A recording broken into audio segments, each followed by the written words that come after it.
Welcome to Nostrovia. I'm your host, Geosovereignty, and BitCarrot is back this week for our interview with Rabble. Rabble was the first employee at Odeo, the company which pivoted to later become Twitter. It's a fantastic interview. I really enjoyed it, and I think you will too. I've been working on my little project this week, Nostrocket, and a couple of updates. Since last week, there are now additional sats in the funding queue, so that the total now is 56 million sats. And I've decided to join the hackathon, which is being run by Bolt Fun and the Nostr design community. I've been writing the state machine in Golang, but I'm looking for a front-end developer who might want to jump on board. Nostrocket is a way for anyone to take an idea or a project and spin up a self-organizing unorganization around that. This allows anyone to contribute to the project asynchronously and without requiring any leadership. If you think of an ASIC miner, which is used to mine Bitcoin, what it's really doing is placing boundary conditions on what energy can do within the structure of the silicon, such that the energy is focused onto solving SHA-256. What Nostrocket does with humans is the same thing. It focuses human action into solving real problems in the critical path towards more participation in the project and more revenue. That revenue is distributed to shareholders, and shareholders are simply the people who contributed to the project. Their shares are in proportion to the work that they've done. The current state of the project is that I've got the architecture figured out, I've got the protocol figured out, I've got a state machine which forms consensus. It's all built in Golang and, of course, with Nostr and Lightning. But I'm really horrible at front-end stuff. So, as I mentioned earlier, if you're a front-end developer looking for something interesting to work on, this is something you might want to consider.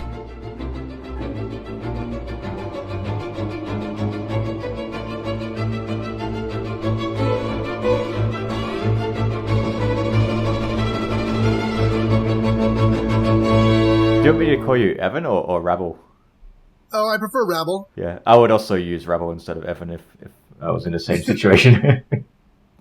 Well, so the name is a funny story because when Odeo, the company that eventually pivoted to become Twitter, got started, there was this guy, Noah Glass, and he was sort of the original audio blogging podcasting guy, and Evan Williams. And Ev went by Ev and I went by Rabble because I'd been a name I'd used online a few times so that we could eliminate the confusion about who was Evan. And then when Twitter launched, neither one of us, it didn't occur to either one of us to register the Evan name. So we didn't get it. I think I may have met Evan when he came. I think he came out to, because in the early days, I joined Twitter in like 2008 or late 2007, and then we had like Twitter meetups back then, and I was in Hong Kong then, and there were like maybe like 5 people on Twitter, so we had like Twitter meetups, and so everyone on Twitter knew each other, and one time I think it was Evan who came out. Someone came out. One of the major Twitter guys came out to Hong Kong to do like a promotion thing in Asia or something, and and I just remember like we split a pizza. You know, it's amazing how in the early days of all of these things, it's such a teeny number of people that you can actually get to know everyone. Which, you know, the idea of knowing a large percentage of Twitter today or Mastodon or Instagram, it seems impossible. Like, you couldn't meet the Instagram people. You might meet some influencers in your town. You might meet some people who use it. But, you know, whereas today with Nostr, you can actually get together and meet all the Nostr people because it's still that early community.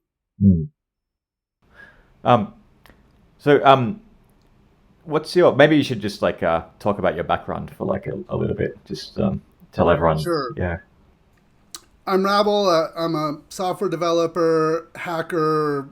I've been around sort of the emergence of social media for a long time. I was the first employee and the lead developer at a company called Odeo, which is famous because we pivoted from doing podcasting into making Twitter.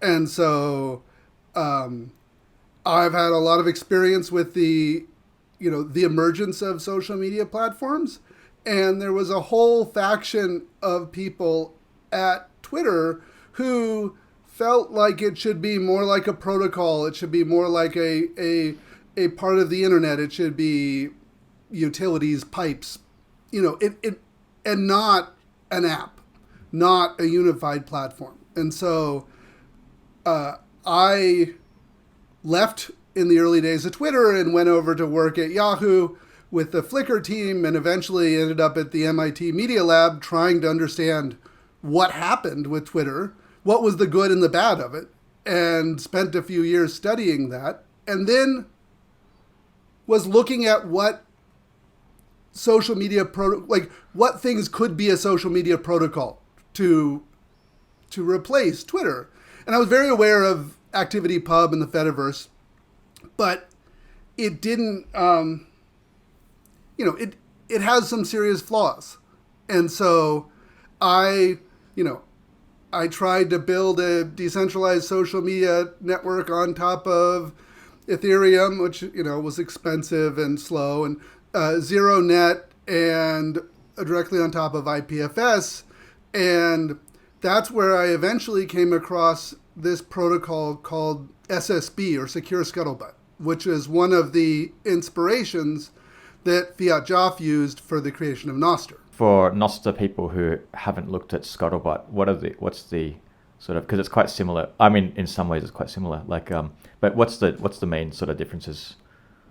So Scuttlebutt's been around for about a decade now, and the idea is that it is an offline first, peer-to-peer social media protocol that originally came out of people hacking on CouchDB. So if you sort of understand the origins of it. And the idea was that you should be able to write to a CouchDB-like database without having to trust the content of your peers. So you would decide who wrote these append-only logs that included messages that are, if you know Nostr, nearly identical to Nostr, where you have a key pair and you sign the messages, and you can link between the messages to create threads or collaborative documents. And Scuttlebutt shared the messages over a gossip network. So each peer would connect and say, okay, well, what messages do I have? What messages don't I have? How do I update it? And it did a store and forward system. So what, Scuttlebutt and Nostr in many ways are like 98% identical. The schemas of the messages are slightly different, but the idea of a social media protocol based on keys, based on, signed messages, based on with the ability for you to do encrypted messages, and the message types are nearly identical. The difference is that Scuttlebutt didn't use relays. And so in Scuttlebutt, you're attempting to connect directly peer-to-peer from one user to the other, and as opposed to signing your messages and putting it up on a cloud server. And that's what made Scuttlebutt really slow and difficult to onboard. One of the other differences is that Scuttlebutt includes all past messages in the signature for each new message. And so that makes it so that you have to have a whole log for your own messages in order to write a new message, or you could fork your own feed. And you have to keep those messages. So when people want to go do ephemeral messages or deletes or use their private key to run a client on multiple devices, none of that stuff works in Scuttlebutt, which is part of what drew me to Nostr, is that Nostr has so much of the same things in Scuttlebutt, but solves a few of the problems. The, ephemeral messages, the delete, the multi-device, not needing to keep a full copy of everything, and using relays to avoid having to punch through NATs, which are just a pain in the butt. So Scuttlebutt basically, so it's using your messages exist in like a linked list kind of thing, right? Exactly. Yeah. Yeah, signed linked list. Do you know why they chose that architecture?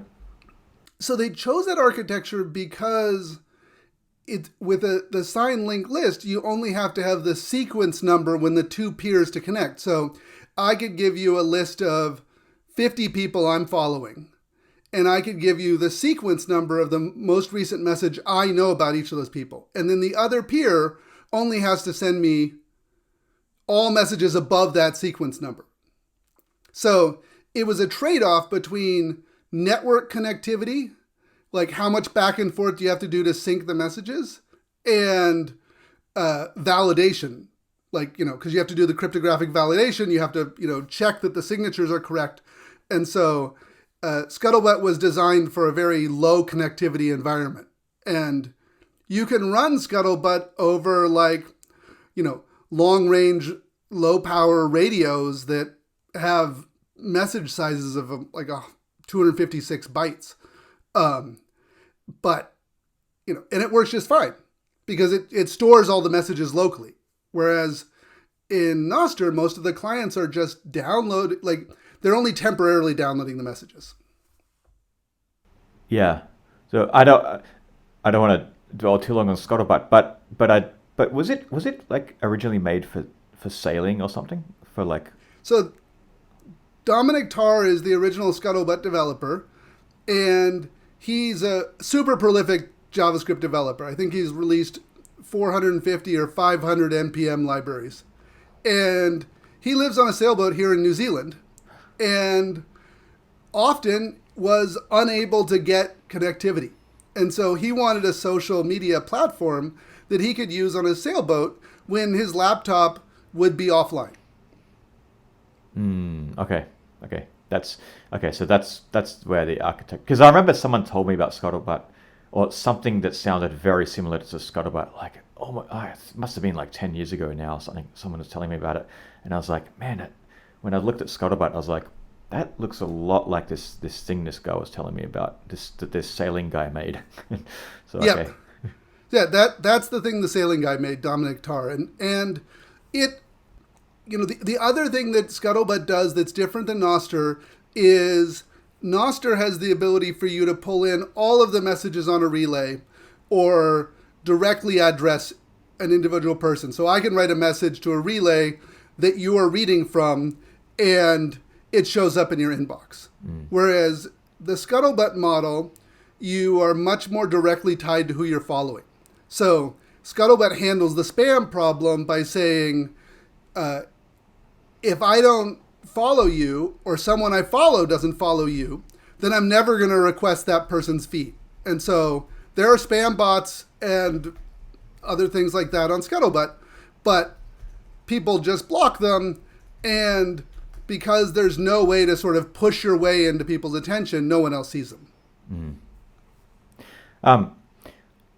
So have you seen? I mean, I guess you've seen pretty much. You would have looked at basically all the social media protocols. Yes. Yeah. I gave a talk.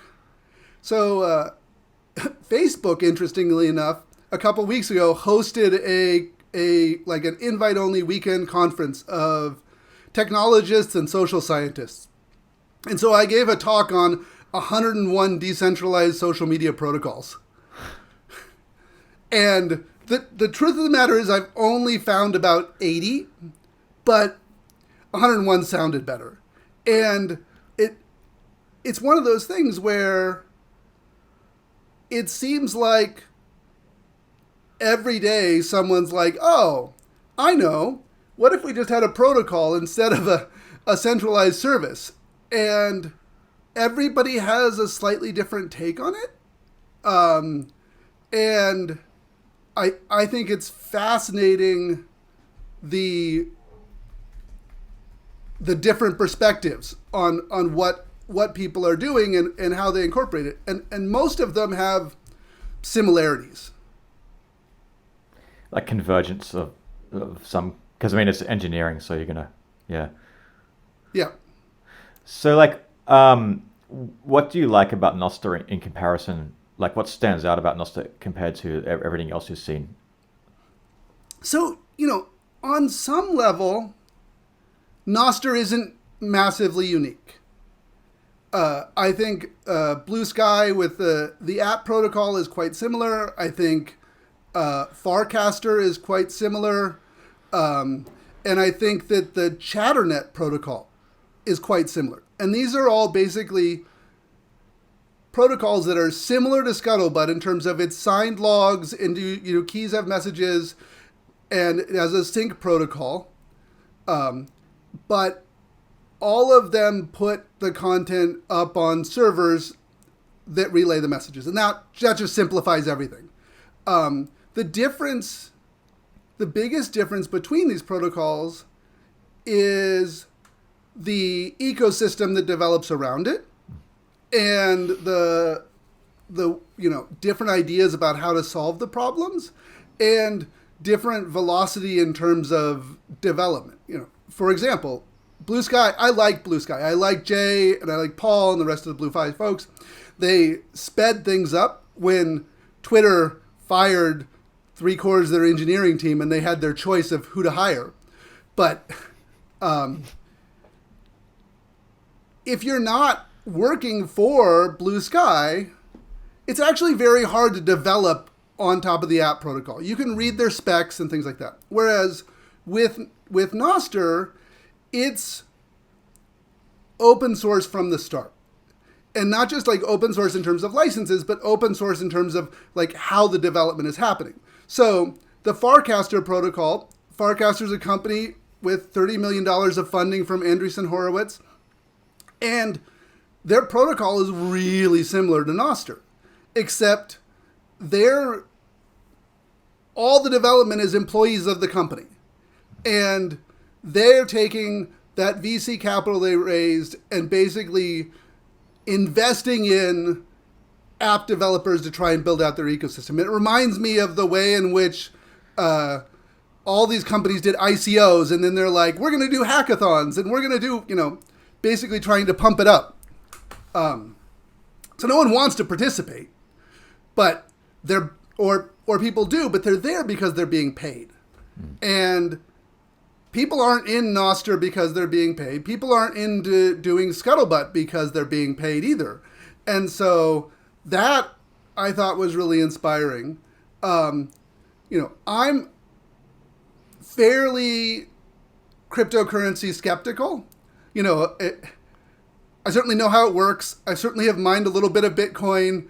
I was briefly VP of engineering of a Y Combinator company that did, security audits and stuff on Ethereum. So I'm aware of how the tech works, but I'm pretty agnostic to it. And so for me, the other interesting part is actually playing with Lightning, and because I was aware it existed and sort of how it worked, but I hadn't built anything on it. And so, the ability to send micropayments and the way in which the community is actually creating this kind of interesting gifting economy back and forth with the zaps, that's interesting. And we've always thought that the internet would be better if we could do really easy, fast, very cheap micropayments for things. And it was never possible. Yeah. Yeah, one of the things I think that helped a lot with Nostr's development actually is, people overlook the fact that a lot of the core developers came out of the Lightning development community. So like fiatjaf spent a lot of time developing LNURL and, other Lightning applications like LNbits. So it brings that community with it. So the network effect is already there. So yeah. I'm curious to know if with Scuttlebutt, like how sizable is that network? How's the growth there? Is it difficult to get traction, with the way it's set up? And do you think that there's some sort of integration that's going on or in the potential future? Like, for example, with Planetary Social, maybe you could talk a little bit about that. Sure. So the Scuttlebutt community is if the sort of the central ethos of the Nostr community are Bitcoiners, the Scuttlebutt community are solar punks. They're into permaculture and living off the grid on their sailboats and hacking on things. And so like the Scuttlebutt community is super anti-capitalist, anarchist in its its ideology, and it's all about slow and steady. Like Scuttlebutt doesn't grow quickly. It's been around for years. It will continue to be around for years. And a lot of people want it to stay like the underground, like hipster punk band that never gets big. Whereas there's a desire in the Nostr community to reach a much larger audience. So what I've been developing an app, a Scuttlebutt app called planetary.social for the last several years. It's an iOS app, and we also have a web viewer interface. Scuttlebutt doesn't have relays, but it has these things called rooms that can tunnel connections. And basically, we've been building both a web and an iOS app for Scuttlebutt for the last few years, and always watching the emerging technologies, always watching the emerging protocols. And, there's Moderator, Earthstar, PETA Panda, Farcaster, @protocol, Chatternet, Nostr. They're all these are interesting protocols. And there's a ton out there that just like, this is not an interesting protocol, or someone was doing a stupid idea.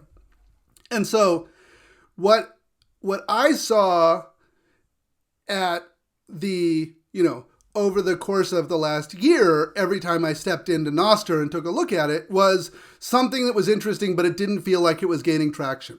And then after October and early November, when, Elon Musk took over Twitter and everything went to hell, I went back and re-looked at Nostr and I said, okay, how does it work on a fundamental level? I downloaded, compiled, modified Damus to play with it. I built some of their apps. I played with the relays, and I'm like, okay, we should actually do an evaluation to see whether or not Nostr is a much better platform for us to work from than Scuttlebutt.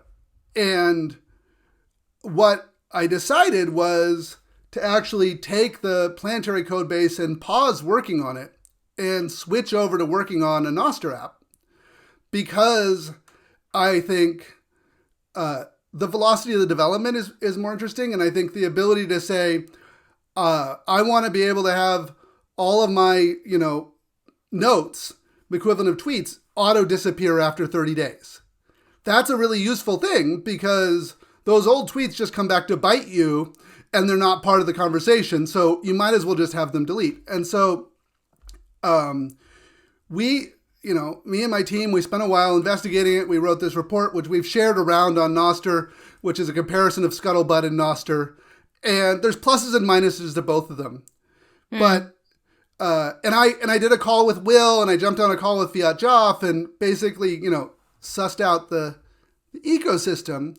And I have it's not live yet, but, I have it running on my iOS simulator here. Nos Social. Nos is we or us in Spanish, which is, I'm sure the wordplay in Portuguese that Fiat Joff was also playing with. Nostr. Yeah. We. Ours. Yeah. Ours. Yeah. Basically, like it's a wordplay, but also in Portuguese, it kind of means that, it's like a cross between like Friendster and ours. Oh, good God. You just brought up that thing, Friendster. Yeah. That's from like ages ago. Whatever happened with Friendster? I remember that. That was a thing in the heyday before Facebook, and then just fell off. Friendster didn't scale.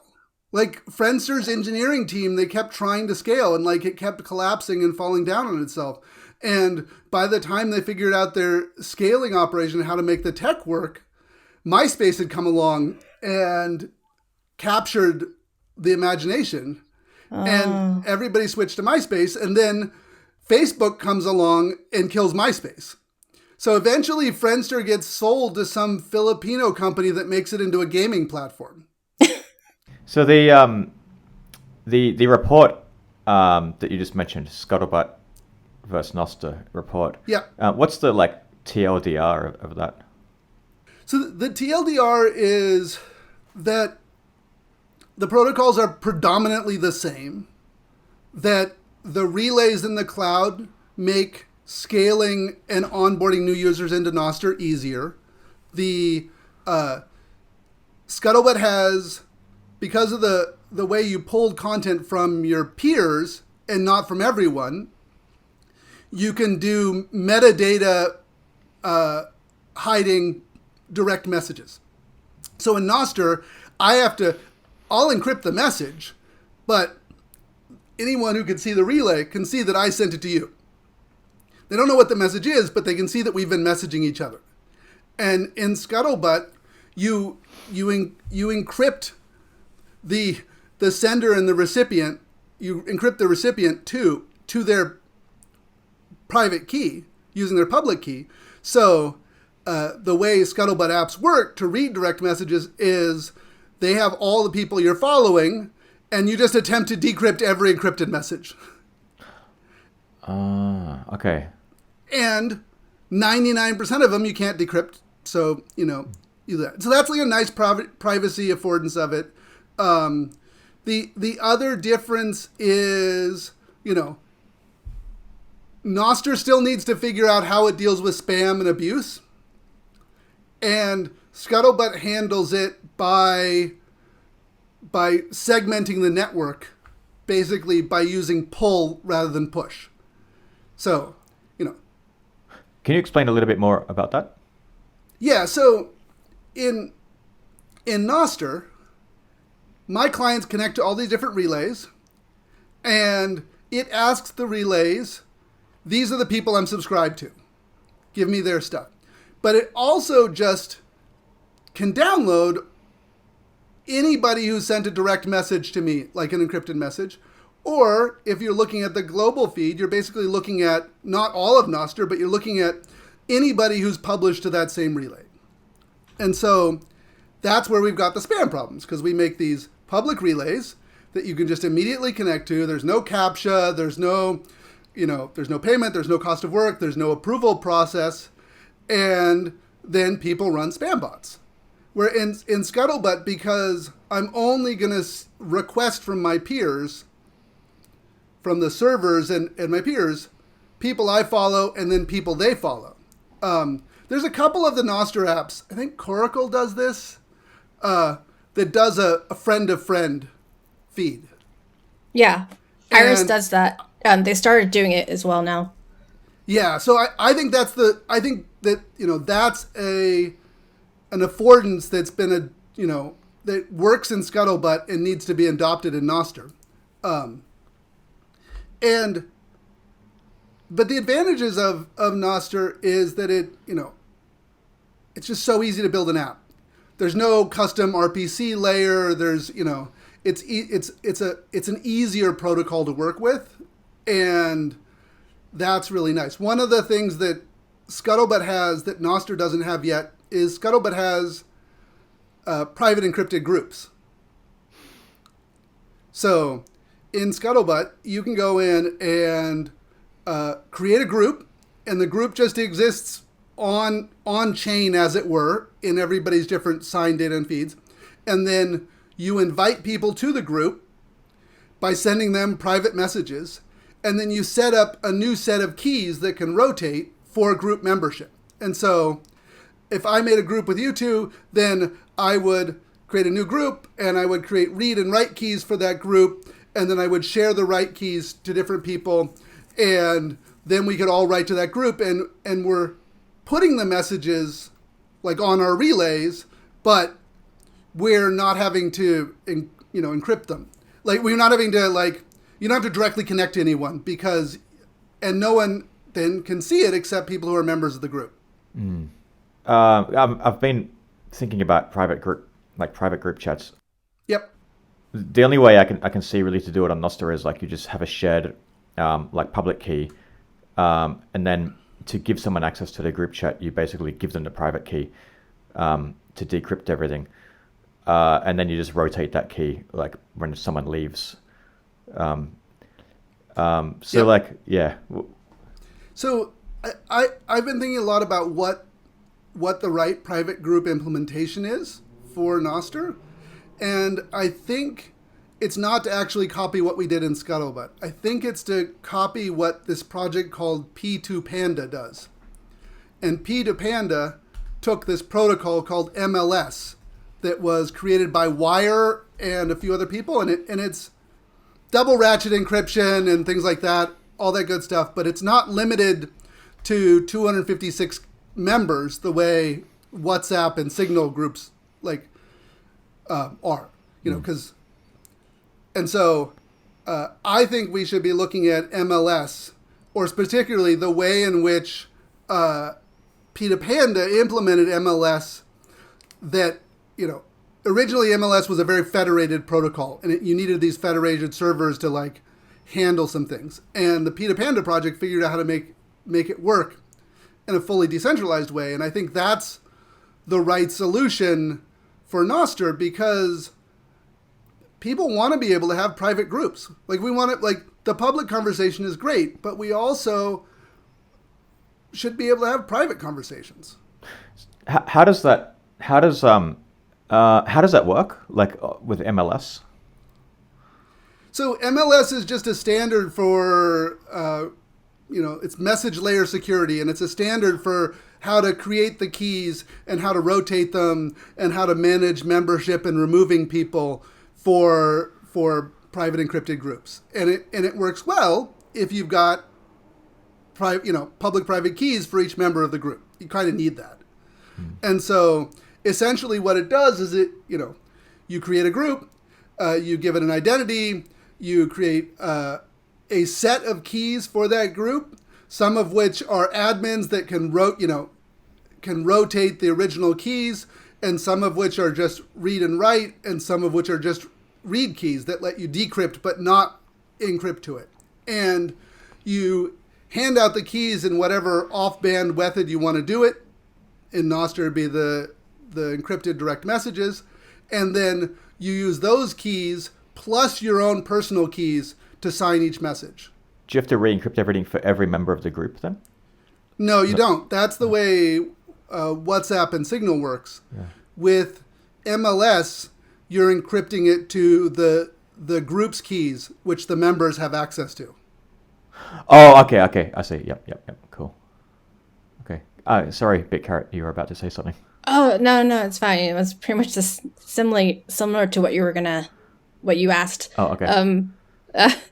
So in a group, when you create the group, is it like the first person becomes an admin automatically?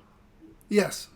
Okay. And then they would dole out privileges to other people, just like normal Telegram groups. They would do it the way normal Telegram groups or the way Reddit's subreddits work.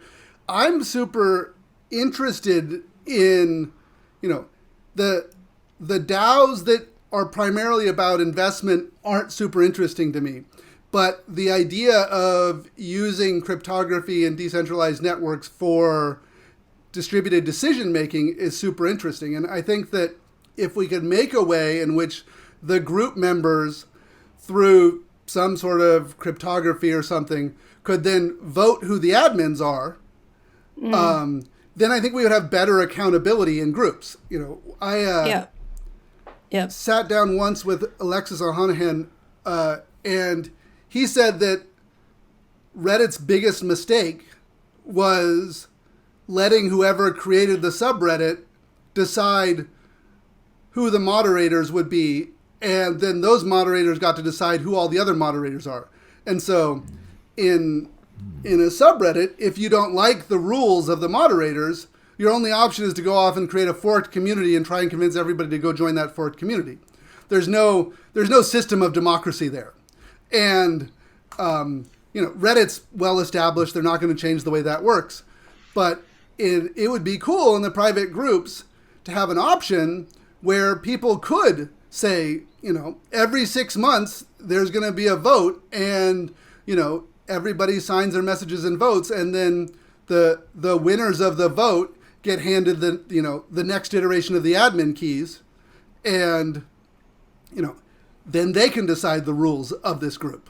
Although that opens up to like consensus hacking kind of stuff. Like there's got to be some basis for like who in the group is actually a legitimate member of the group that can vote, so that you don't just spin up a whole bunch of private keys and join and then sway the vote kind of thing, right? So like that's interesting. Sure, but these groups you have to be invited to join.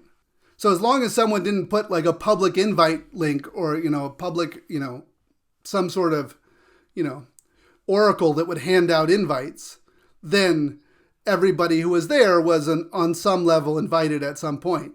And if the admins thought that there was, you obviously could have split groups, just like you have forked stuff in the blockchain world. If you didn't like the way the vote went, you just make a different sort of secondary group, and you get, the Bitcoin Cash group or whatever the hell it is. There's this project I saw on Scuttlebutt called Dark Crystal. Yep.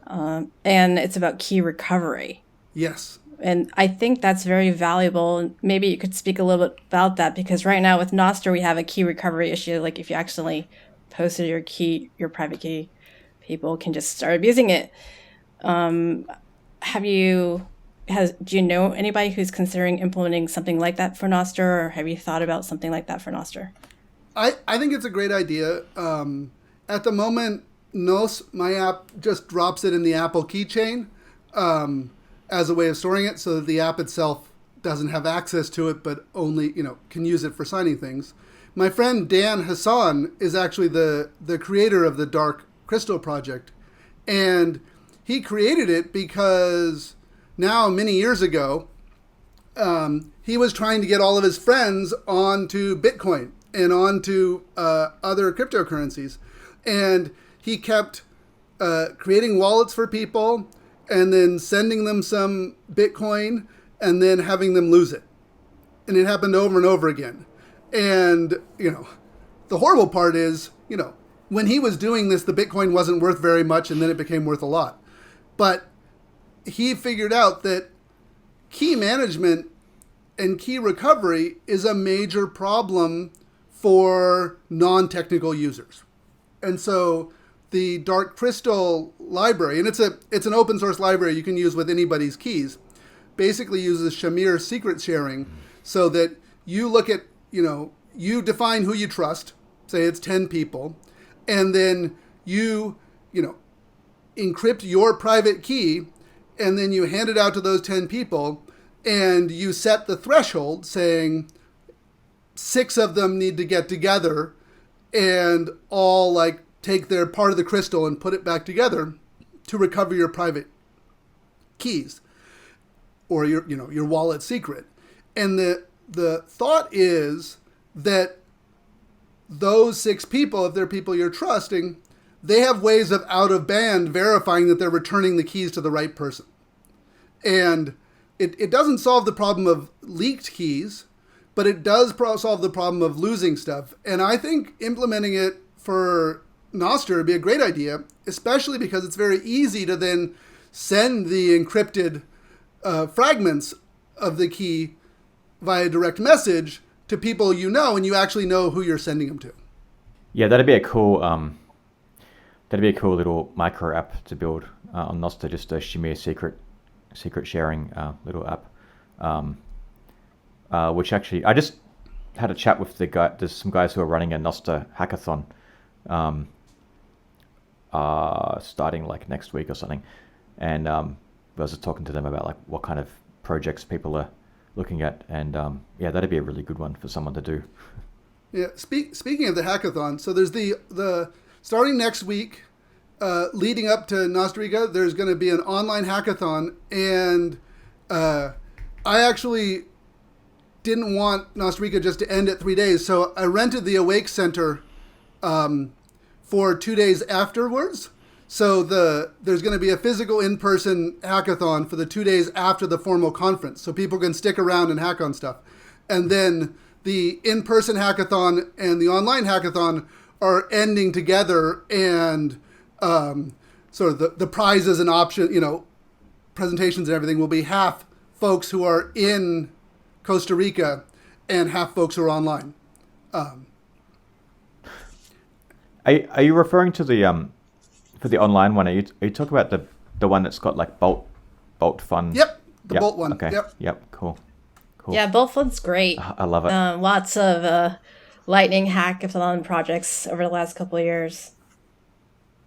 Yeah, Absolutely. so I encourage folks coming to Nostrica to stick around in Uvita for a couple days, because we do all this work to get there, and we should not just listen to talks, but actually sit down and build something together, because it's so rare to get everyone in the same room, especially with the way COVID disrupted conferences and travel. So what do you think Nostr sort of needs next? Like, what's the next pressing sort of thing, or the most pressing thing? So I think this is actually pretty important. I think Nostr needs to find a way to get traction and meet the needs of communities of people who are not Bitcoiners. Because I think, like, I'm agnostic about it, but there's a set of cultural norms and values that Bitcoiners hold, and they're joining Nostr because of Jack and Edward Snowden and Fiatjaf and all the Lightning developers, and there's a set of norms around that, which is fine. But if we're really going to make a protocol that has the level of effect that Twitter had or others, we need it to contain multitudes. And so what the way I think about it is, Nostr and all of these protocols are an economic commons. They're a valuable thing that we need to maintain together, that where people do business and they have their livelihoods and everything else, and they live socially, but none of us can own the whole thing. It's not owned by a corporation. It's not owned by the state. It's held in common. And so if you want to understand how a commons works, there's this economist, Elinor Ostrom, who was the first woman to win the Nobel Prize in economics. And she described, forestry commons and all these other things like that as having 8 characteristics that they need to be successful, so that there's no tragedy, so someone doesn't come in and exploit it or send a ton of spam. And a couple of those characteristics are very interesting. One, we need the state to allow us to exist, because if the state comes in and tries to shut us down, we can get screwed. We need transparency. We need the ability to set rules. We need the ability to tell people when they're violating the rules. And we need to be able to have boundaries. Now, there can be many enclosing boundaries, but you need to be able to say, over here in this space, there's some rules, and over here in this other space, using the same protocol, there's different rules. So this past weekend, there was this controversy where one young woman posted a selfie, and it's just a selfie of her. Looks like anything that would get posted on Instagram, not at all sexual at all. And someone replied that they wanted to rape her. And then someone else started sending her death threats. And it was super toxic. Was that on Nostr? And yeah, it was on Nostr. And so she blocked them, of course. Lots of other people blocked those accounts. People reported it, but the relay runner, like people running a bunch of these relays, might not be looking at the content reports. We don't have any good tools for people running relays to look at those reports and say, I agree with this or I don't agree with this. Because, once relays host content and have the ability to decide who can connect to the relay, then they're in the content moderation game. And if that could be just, I only block spam, or I block rape and death threats, or I allow pornography, or I don't allow pornography. I don't actually care what the rules are, but I want people to be able to say, I'm going to join Nostr, and I'm going to join this set of relays that have this set of rules. And the rules might be anything goes, or it might be, I use proof of work on every message to prevent spam. Or it might be that, Maybe it's a bunch of queer kids and they say, no TERFs or straight people can use this relay. It actually doesn't matter. What matters is that users joining Nostr are able to see these different relays, have a sense of what they are, and choose what regime of content moderation they want to submit themselves to. Now, in some ways, that's kind of similar to how Mastodon and the Fediverse works. But the problem with the Fediverse is you have to choose one and only one, like, petty dictator for your content. So the Bitcoiners Mastodon chose a different set of policies from a bunch of, like, Mastodon.social. And so Mastodon.social banned, defederated with the Bitcoiners Mastodon instance. Even though I might be a user of Mastodon.social and do want to follow some people who are using the Bitcoiner server. And so, it's fine that Bitcoiners and Mastodon.social got in a fight, but the individual users need to be able to route around that. And so we need to be able to build tools that empower relay operators to pay attention to these content reports,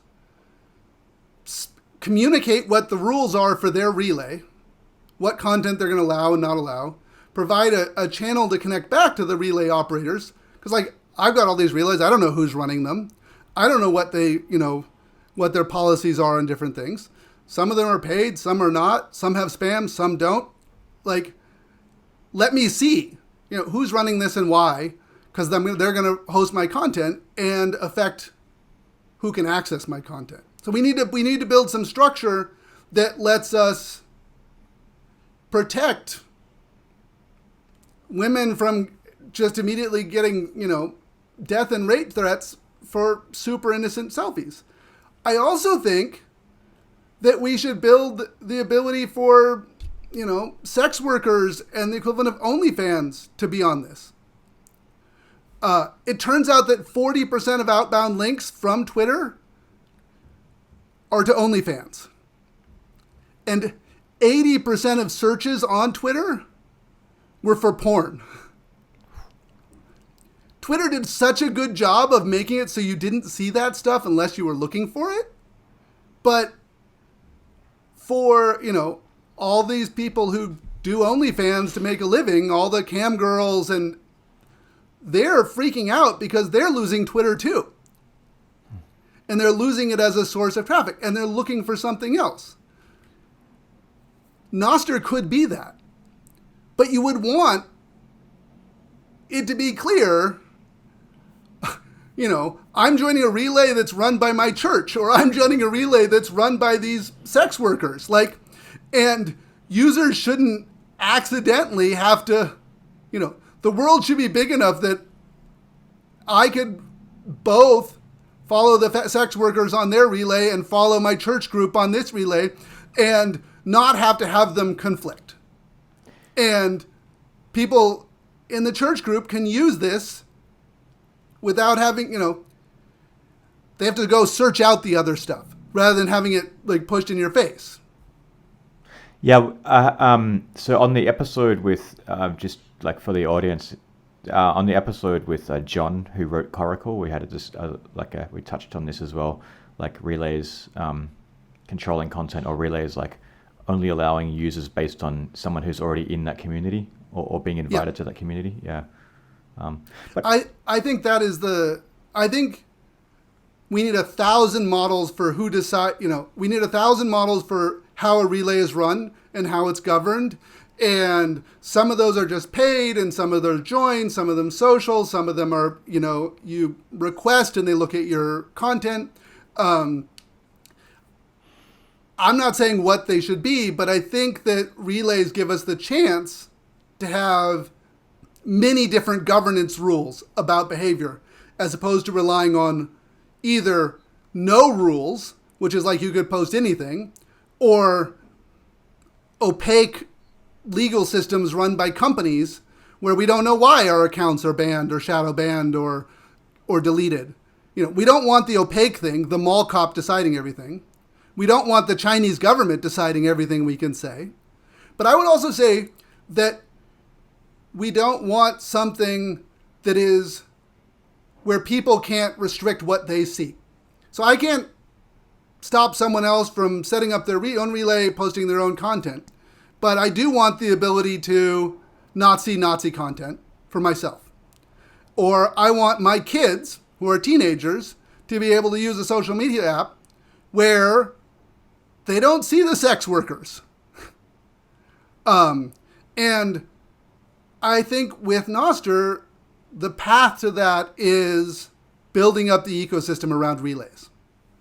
So you don't see like a client side path to that. I think the client side stuff, like the clients have to support it. The clients have to start, some of the clients have the option of choosing which relays you're posting to. There's a standard called UCAN, UCAN, which is kind of like OAuth. It's ucan.xyz. It's kind of like self-sovereign, like self-signed OAuth. So you can use your Nostr keys or your Scuttlebutt keys or whatever, and then you can log into a web service and it uses JSON web tokens and it knows that you're the person in possession of this private key and knows your identity, but it hasn't validated with any external service. And so if we use UCAN to let you log in to some web services that the relays are running, and a lot of relays are already running web services, then, you could have a little admin thing. Anybody who's a member of the relay could participate in the moderation for that relay. And I said the clients need to support it. The clients need to be able to have an understanding that there's going to be a differentiation of relays and you should be able to decide which relays you use. And but I think it's going to not scale to have the clients do all of the content filtering and all the spam abuse stuff. Like, there's a lot you can do, but Planetary was an entirely non-custodial system. And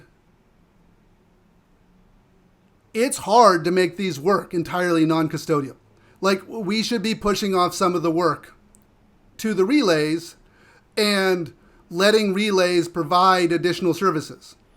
Some of the relays are already running spam protection. They're running trust scores on the content. Some of the relays, Stirfry supports syncing between relays, which I think is super interesting. But, and I expect that we should have relays that look at who you are and look at your content and do provide a suggested algorithmic feed. There's nothing wrong with algorithmic feeds. The problem is we don't get any say over what the algorithms are. We have no ability to audit the algorithms, and we can't choose. But if we got to choose what algorithm we used for our feeds, and we got to choose who ran it, either ran locally on device or ran on a relay server that did suggestions, then that's great. All the reason that Twitter and everybody, Instagram, everybody else reverts back to the algorithmic feed on a regular basis is because people use it more than the reverse chronological timeline.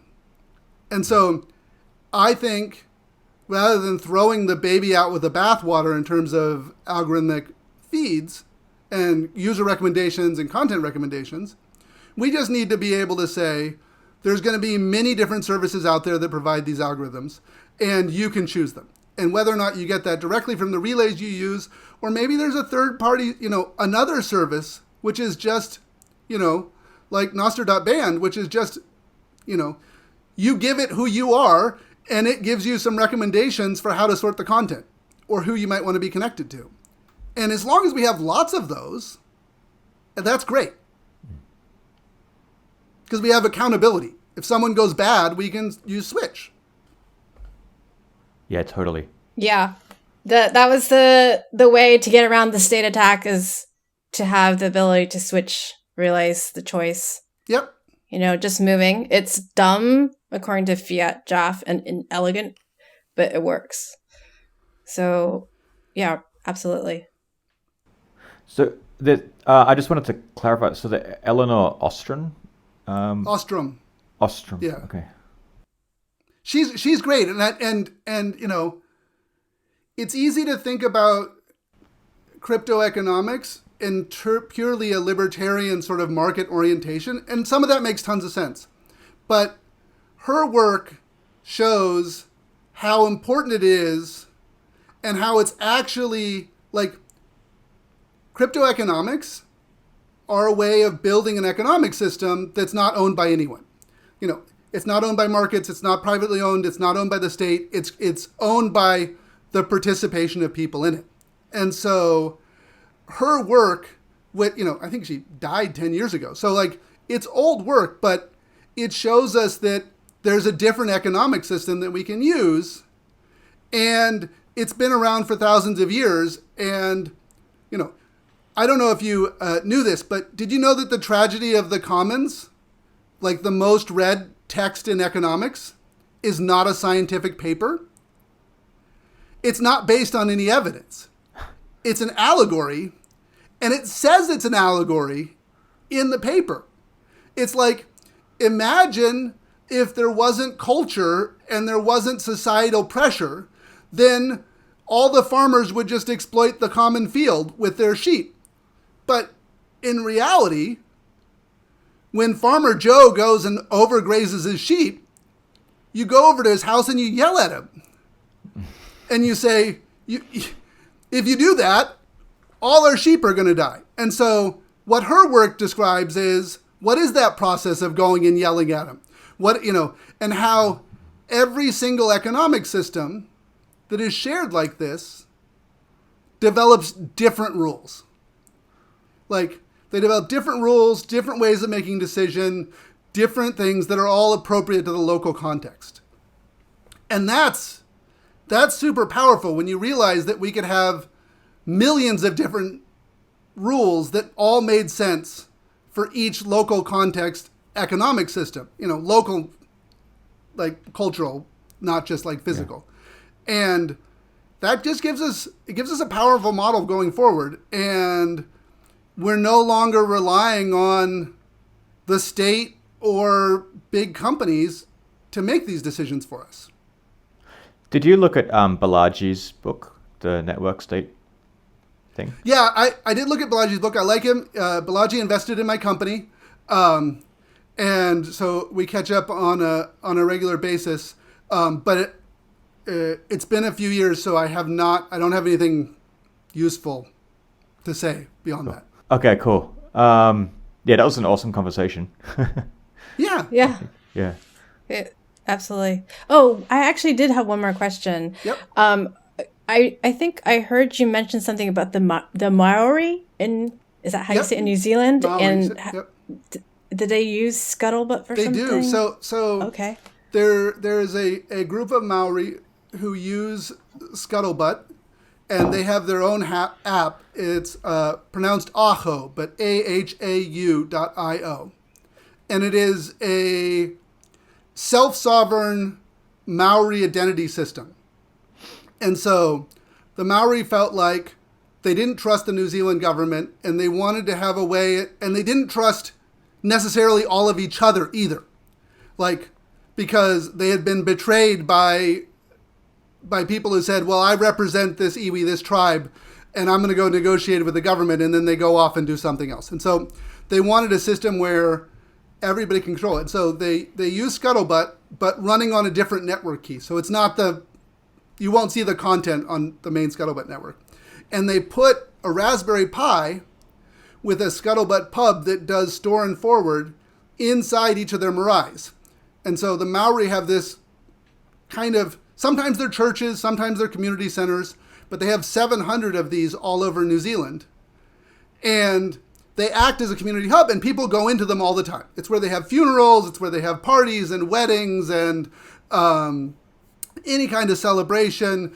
It's also in New Zealand, if there's a natural disaster, it's where the evacuation centers are. So, anybody in New Zealand is invited into the marae, things like that. So when you go into the marae with the Ahau app, it notices that there's another Scuttlebutt node right there and connects you into the network. And then you sign all these attestations about who are family and who are friends and who are extended family.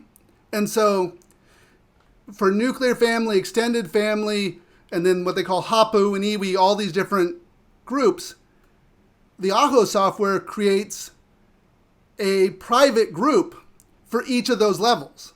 And so you can then post photos and family stories or just post social media to it, and you could choose whether or not this is available to, all Maori in New Zealand, or just my iwi, my tribe, or just my hapu, which is like the equivalent of a village, or just my whānau, which is like the equivalent of a family. And it all exists, you can use it on a laptop, you can use it on iOS, you can use it on Android, and it's, a completely offline first way of doing it. And what they're building now is, because the Maori have their own banks, they have their banks and credit unions, they're actually going to use the Aho identity to verify account opening, as opposed to using the identity provided by the New Zealand government. So basically, these Maori-run and owned banks are saying, this is an alternative self-sovereign or community-sovereign way of identifying who you are, doing AML and KYC, that doesn't have to trust the New Zealand government at all. And that there's an example of people doing AML and KYC in a sort of networked, self-sovereign way that fits within the legal banking system, to me, is super interesting. So the government, have they tried to stop this, or are they doing? Well, because it's the Maori doing it, New Zealand is an interesting system. So New Zealand was founded on a treaty between the English and the Maori. And the political system here is actually bifurcated. Now, some people like it, some people hate it. But what it means is, if you're Maori, you can choose to elect a parallel local government and parallel members of parliament who vote in parliament, but only Maori tribal members are allowed to vote for that. And so if you're Maori, you can choose to vote in the main role with everyone else, or in your own. So there's a kind of dual power structure that's built into the fundamental legal structure of how New Zealand works. And so the Maori-owned corporations have to comply with New Zealand law, but they could also choose to comply with Maori law. And, there's a negotiation back and forth. And so in this case, it's not launched yet. So it's in the process of getting regulatory approval. But they're basically saying, if you go back to the founding treaty, we have the treaty rights to define who are members of the tribe and who these people are. Therefore, the New Zealand banking regulators have to accept this parallel system of verifying who you are. And the truth of the matter is, because you have to be Maori and you have to be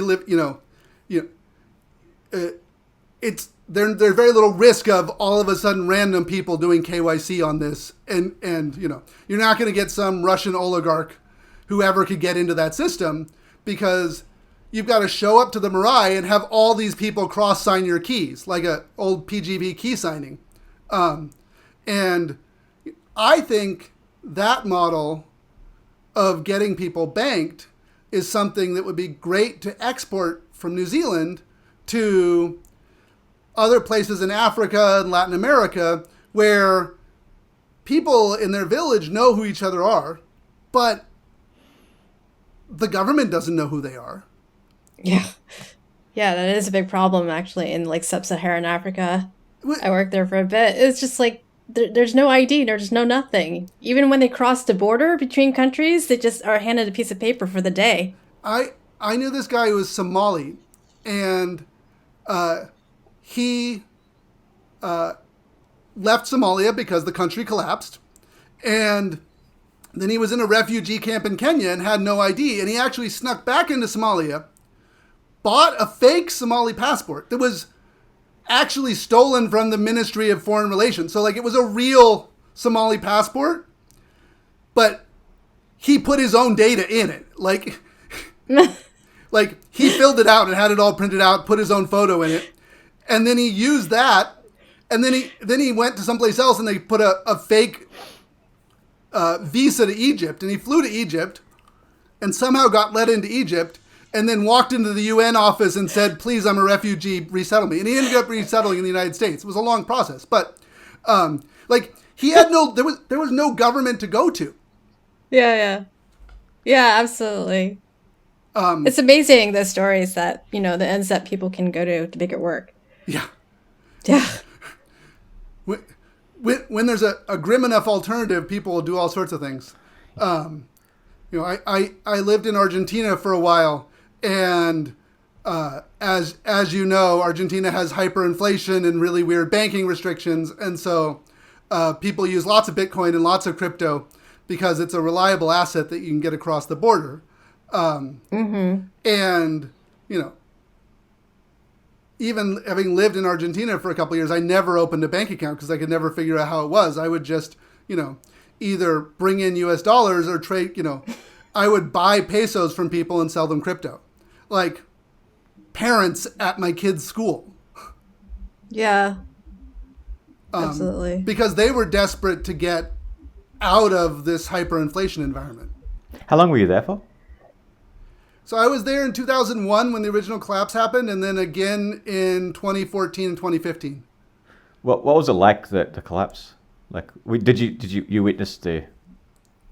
Yeah, the collapse was crazy. They had 5 presidents in 2 weeks. So there was popular uprising and protest that overthrew four different presidents over the course of 2 weeks. Wow. And what was fascinating was, before that, the Argentine peso had a 1-to-1 peg, an artificial peg to the US dollar. And so you could use pesos and dollars interchangeably. And I would just use pesos and dollars interchangeably. And people in the Argentina, in their bank accounts, they would have pesos and dollars, and they would have an account with both. And so when that became unsustainable and the peg got lost, what happened was the Argentine government seized all US dollars in Argentine bank accounts and forcibly converted everyone's accounts to pesos. And so, forcibly converting, if it were 1-to-1, would be great. But by the time they did that forcible conversion, it was like 2-to-1. So it lost half its value. And then like a couple months later, it was 3-to-1. And now it's like 200-to-1. So basically what happened is, and there was a bank run, so no one could take out money. You could take out $300 a month from your ATM machine, from your bank account. So no one could pay rent. No one could pay mortgages. No one could pay salaries. No one could buy food. Like, the entire economy shrunk by 70% in a single month. And what people did was they just made these trading markets where you would go in, and when you arrived, you'd bring some stuff to trade, and you would get given a bundle of bills, and they were all old Argentine bills from past currencies that had gone inflation. And the numbers didn't matter. Each bill was worth 1. They made up their own currency on the spot. They did. And so they went in, and this is why there's so many Argentines in crypto. Oh, yeah. So you went in and you got like 10 when you went in, and you brought your stuff. And then people, you could sell your toaster or whatever it is you brought. And then you would get more, and then you would take that currency, and then you would buy food, because the farmers had no way to sell their food. And so they had to bring it in on themselves, and it was a totally broken economic system, but they had no other option. It's pretty cool that one banknote just became one, no matter what the number is, because it's like, that's actually what it should be worth, because it's like, how hard is it to produce a banknote? It's the same, no matter what number's on it. So exactly. Yeah. That's really cool to observe that's how it played out. So they figured out the market figured out the true value, which is not zero, because like it is still difficult to produce a banknote with the anti-forgery stuff and everything, right? So yeah, that's really interesting. Well, and when it's at low stakes, no one can accumulate a lot of wealth, and everyone just has essential needs. And so sure, there might be a way to show up with 1,000 of these notes and not the 10 they give you at the door. But what are you going to do with that? Like, what you really need is you need food. And you might need, a replacement toaster or, something like that. And so,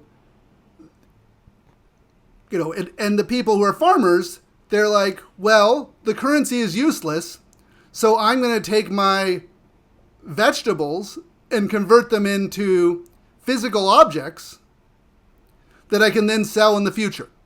Because physical objects are, on some level more inflation proof. Was there like a market for dollars? Were people also trading in currencies from countries next door, like Uruguay or Paraguay? Yeah, so people did also trade in Uruguayan pesos and in U.S. dollars. And if you could get U.S. dollars, then you were golden. Uruguay as a country, I lived in Uruguay many more years than Argentina. Uruguay as a country exists for offshore banking for the rest of South America. And so Uruguay is a fully dual currency thing. You can use, U.S. dollars or pesos. Everybody has U.S. dollar accounts. You can go to any ATM machine. They will give you U.S. dollars. You can even prices of things are listed in U.S. dollars if they're over about $500. So no one lists a house price in pesos. No one will sell a computer or a TV or a chair in pesos. They'll tell you the dollar price. And so what happened was people, who had stuff would go across the river and sell it or try and get dollars and then come back. But moving physical goods out of the country of Argentina was very hard. It's a very wide river, and there were customs controls. So what people did to hedge against inflation was buy as much stuff as possible. And you see that in high inflation environments. People get their paycheck and they'll go spend it right away, or they'll buy a car they don't really need and they'll just leave it parked in the garage. Yeah. Because that's a hedge. Yeah, it holds value of anything. Well, we're seeing this happen all over the world at this point, from Turkey to Lebanon. I'm sure certain parts of Latin America.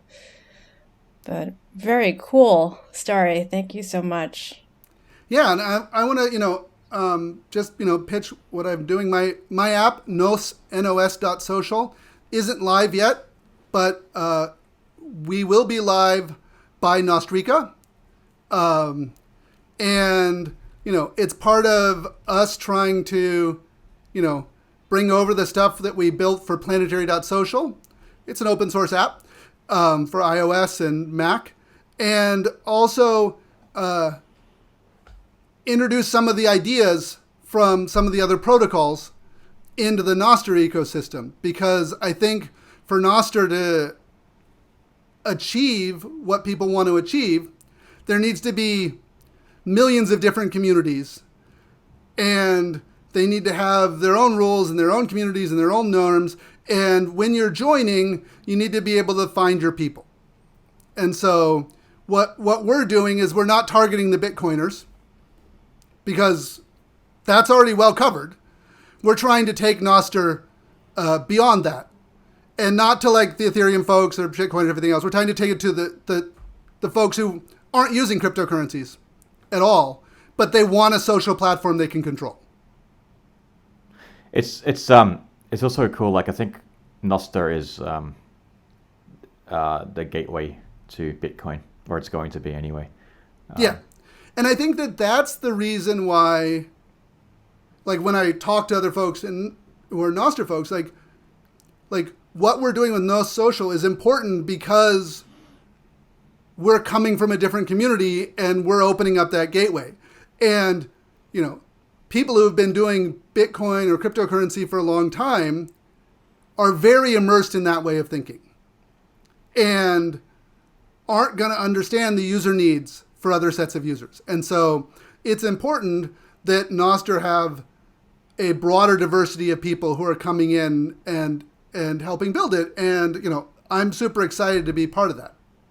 So Nos.social. So how are you actually solving these problems with that you're talking about? So we solve it in a couple ways. One, we let users log into the relays and let relays define who can join. So, right now you can join open relays. You can have a permissioned relay, but there's no clear process by which it happens, or you could have a paid relay. And so what we're building is another kind of relay, which is sort of a community relay. That's this like, oh, 3 people are subscribed to you and they're in this relay, so I'll let you join automatically. Or, when you have to join a Facebook group, it asks you some questions. And then the Facebook moderators can say yes or no to the group. So we're handling some of the spam questions by giving people the ability to, ask those questions, look at the answers, look at people's posts, and then have people who are more active moderators on the relays.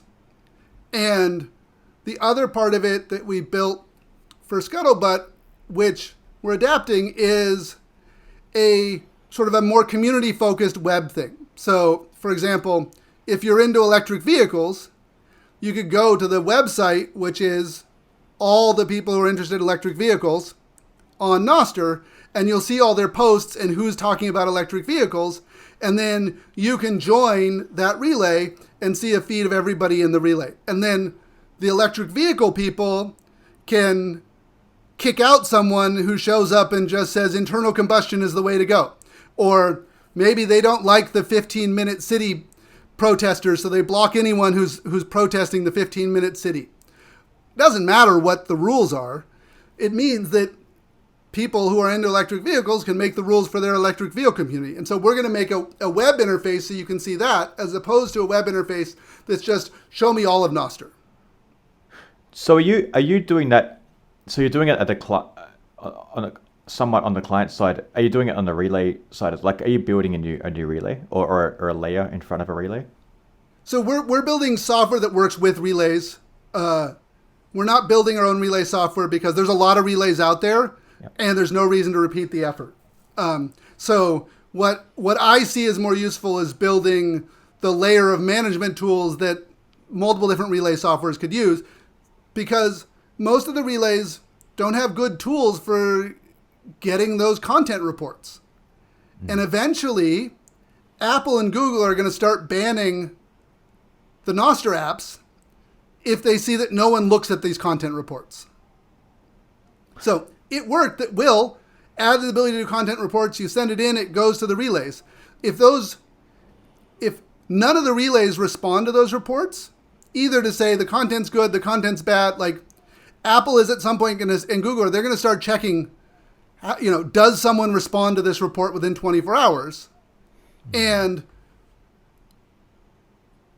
if you don't, or those reports went to relays that don't, then they're going to start banning the apps from the app stores. And so we're building these tools that help relay operators make sure that they can respond to these requests with whatever policies they have.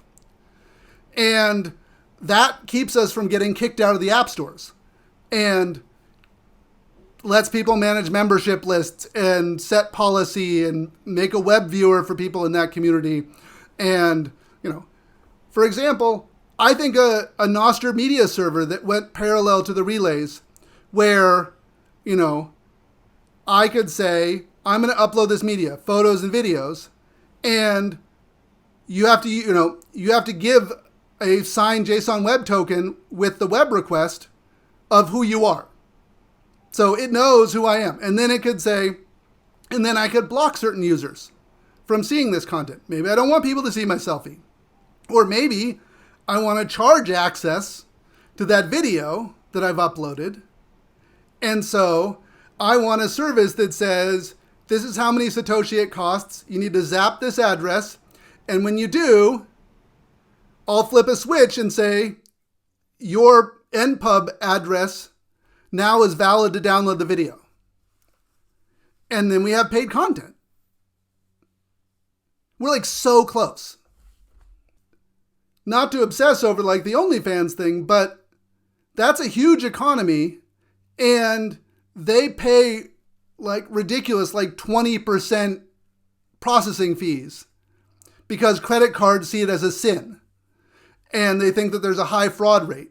And so they're particularly interested in more efficient ways of doing payments. And if it's a OnlyFans specific app, it'll never get in the App Store.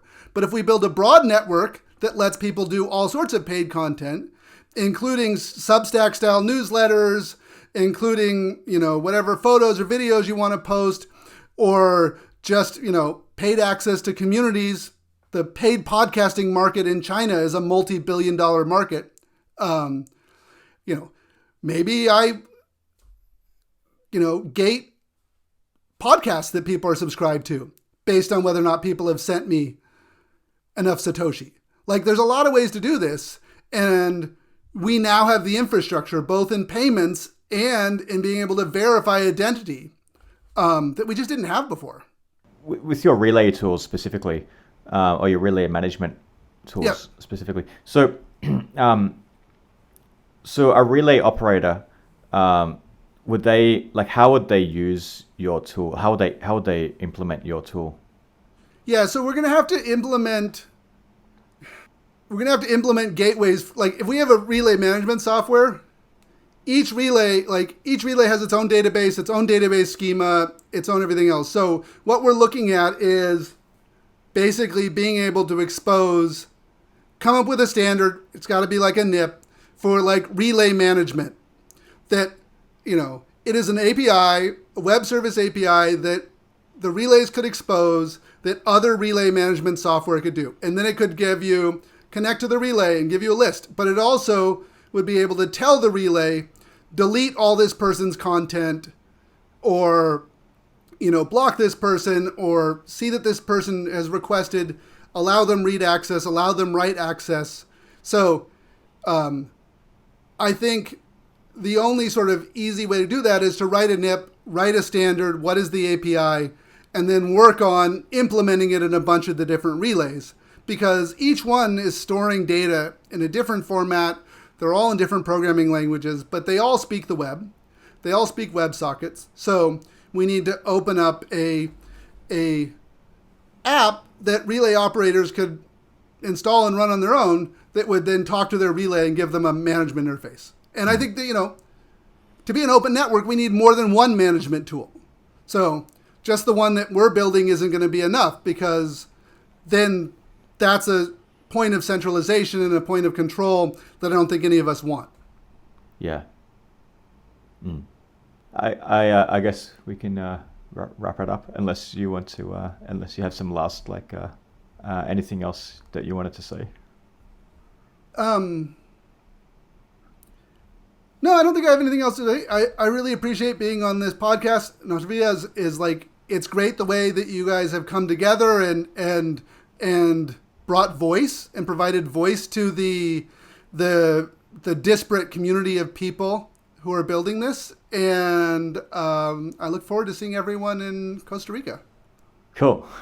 Yeah. Thanks for coming on. It was awesome to have you.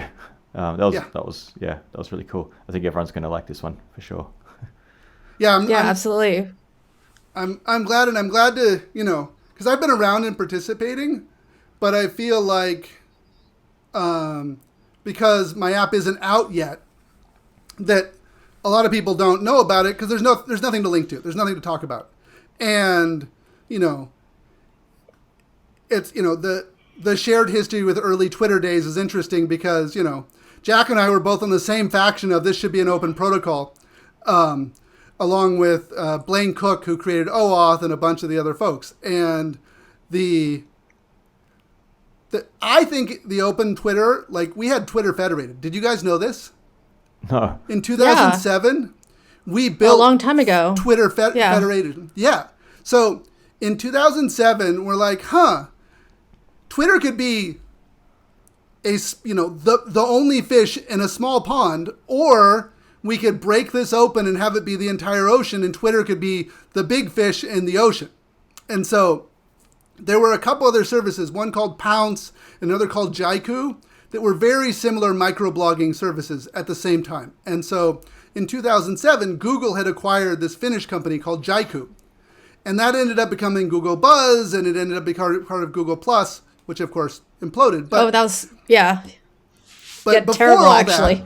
That, before all that, we actually got together and we had a meeting where we had in the same room the CTO of Twitter, the CTO of MySpace, the CTO of Facebook, and then the CTO of Jaiku, which became the Google thing. And we actually built a publish and subscribe federated protocol where you could follow people across Twitter to Jaiku and back and forth. And it was actually, at the time, it was built on XMPP because it felt like it had a better publish and subscribe infrastructure. But once we tried to scale XMPP to like people who had 1 million contacts, like all the software just fell apart. And so as Twitter tried to scale, this XMPP federated interface was just like one of 1,000 other things to fix. And it wasn't the highest priority. And so it got dropped. And so we had the Fediverse in 2007 up and running and working with Twitter at its center. And we lost it. And so that was part of my dream of like, you know, I was sitting there in the room when we made Twitter federated and I knew the possibility. And the question then becomes, how do we revive the dream? I was going to ask if Rabble has any questions for us, because, you know, we are just, some of us are NIMS, you know, face, no name. Any questions for us? Any feedback you want to give us? The only feedback I would give is I think it would be great to interview people in projects in the larger ecosystem. I think it'd be great to interview people who went to the Decentralized Web Conference. I think it'd be interesting to get Boris Mann, who's the lead tech person from Fission Codes, that does super interesting stuff. It's in the IPFS ecosystem, but there's interesting, relevant work. I think if you could get someone who's from Ink and Switch, they're a Ink and research Switch. group. All right. Yeah. Is it like the local tech? first? Yeah. Local first. Guys, and what do you think about the GunDB people? Kind of curious. So GunDB is a project I've been following for a long time. It's got a lot of stuff that's interesting. My understanding is Iris is actually an adaptation of a GunDB app. Just like the same way that we're doing an adaptation of a Scuttlebutt app and moving it into Nostr. Get Mark on and have him talk to it. And then, you know, who else would be interesting? There's a project called PETA Panda. It'd be great if you had someone from PETA Panda talk about how they do private groups. That sounds good. One other group. What's your opinion also about like Hypercore, you know, DAT, Beaker Browser from that group, which is now Keat? I just wanted to know your take on that because, you know, I love Keat. I've actually had some problems with it, but, you know, the peer-to-peer calling is extraordinary in terms of quality, the way they've been able to do it. It works so well. Yeah. Why were you on Zoom? Because your Keat doesn't work. That's why we're on Zoom. I know, it's because my Keat doesn't work, actually. But anyway, Interestingly, so DAT and the Hypercore project it's the project that's, you know, closest to Scuttlebutt. It has lots of overlap with Scuttlebutt. My feeling about, you know, it was originally set up, you know, as best way to think about it is like it's IPFS without any token or cryptocurrency connected to it. And it was funded by the National Science Foundation to provide scientists a way of doing backup and sharing of large data sets. And then people built other stuff on top of it. I think it's super interesting. Paul Frazee, who is the lead developer on Blue Sky, was one of these he created Beaker Browser, and he was one of the central developers on DAT and Hypercore. And so, you're going to see lots of ideas from HyperCore inside Blue Sky's app protocol. I didn't realize they're that close. Wow. Because they're the same people. Wow. Okay, and you probably know about Macintosh. That's his username. Yep. Yeah. And he's working on Hole Punch, which is being funded by Bitfinex. Yeah, he's just an incredibly productive programmer. I would say the other issue that's held the DAT ecosystem and HyperCore back is that it's JavaScript only. And so by being JavaScript first and JavaScript only, it has a bunch of scaling problems. And Macintosh, who's like a great developer and super brilliant, is also very hardcore JavaScript developer. And I don't know if you noticed, but a lot of these protocols are very math and crypto heavy, and JavaScript might not be the most efficient programming environment to execute that stuff. Yeah, of course not. Yeah. Yeah. But I'm a big fan of that, and I would be really excited if a bunch of Nostr people came to the decentralized web camp that's going to be in Northern California in June. Wait, DWeb3? Is that the one you're talking about in the Bay Area? It's going to be actually up in Mendocino, so it's going to be about 2 hours north of San Francisco in the Redwoods. Okay, that's right. That's where I'm out here actually. So, yeah, cool. Yeah, it's a different perspective entirely. I've always wondered why it had so much trouble taking off. It just seemed like it was just slow going for a while, and there was plenty of funding backing certain projects. Well, but, they also had a Me Too scandal with the lead developer that caused a big fight and split. I didn't know about that. And funding problems. Yeah. Yeah. Actually, I'm a pretty big Nostr skeptic. Yep. When I first started looking into it, I've been sitting on it for like 2 years, and I was just like, I don't know if it's going to work. I had a lot of doubts about it because it was like slow. It was WebSockets on servers. And, I looked into all these other protocols, and, there is something to be said for simplicity. Yep. I have to say at the end of the day. And the number of developers who are actually doing this as weekend projects is astounding. Like it's just exhausting to try to keep up. I'm sure you've seen. It's a full-time job just keeping track of everything that's going on. And initially I thought that I wasn't going to build a client. I was just going to build the relay stuff because that felt like the place to add stuff. But what I realized was that, one, we had done a lot of work on good UX and interfaces stuff that we could just reuse. But also, without being able to prototype stuff in both a relay and a client, it's very hard to show other people how it works. And so I think, in some fundamental level, in order to really shape the direction of Nostr, you kind of have to be developing a client or a client and a relay software. And so partially because Fiat-Joff says very rightly that there should be running code before any NIP gets accepted, but also because, it's a standard open source community where code matters, and being able to produce these building clients and showing people and having them use them is how we're figuring out where the community goes. Yeah, absolutely. And I like that better too, because a lot of these projects seem to be like closed off. Like, this is in beta. You can't touch it until we've finished refining it.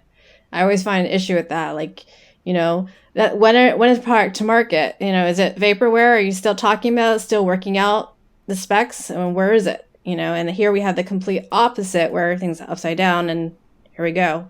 We're going to put it out there, and then we're going to write the specification almost in parallel, and it's just lightning fast. Well, and that's the problem with Blue Sky is like, Blue Sky wants to be open and it wants to be this thing, but the reality is that they kind of got totally overwhelmed by the openness and all the attention, and it wasn't used for helpful. And so, I've got the Blue Sky app installed with the beta. It's nice. It's great. It's reminds me of an earlier version of Damus. But, there's no instructions on how to set up your own Indigo server, which is their equivalent of Relays. There's no discussion about how, the app lets you put in alternative relays, these servers, but, there's no documentation on how to run them, and no one's building their own. No one's building their own Blue Sky clients. No one's building their own Blue Sky servers. It's entirely people at the team, and they're lovely, wonderful people, but a community that's engaged can innovate much faster. Yeah, absolutely. Like, I even have this, like, I'm not even done running some things, and people are already making pull requests. I'm like, oh my God. You guys are too fast for me. I don't know That's how... good. Like, the Nostr report, folks, that has got to be a full-time job. There are 5 people on it. Yeah, because... there are 5 people. So it's not a small group of people. It's not good. like one person. Yeah. But... it's so, go ahead. That's so much work. It is. It's an insane amount of work. Because, at first, I think G wanted me to do, like, the weekly report. And I can't. There's so much stuff that's coming out. And sometimes it's hard to find things, too. It's just overwhelming. I wish there were more projects like Nostr.band, because that actually helps a bit with discovery, but it's still overwhelming, even though we don't have as much traffic as we had a couple weeks ago.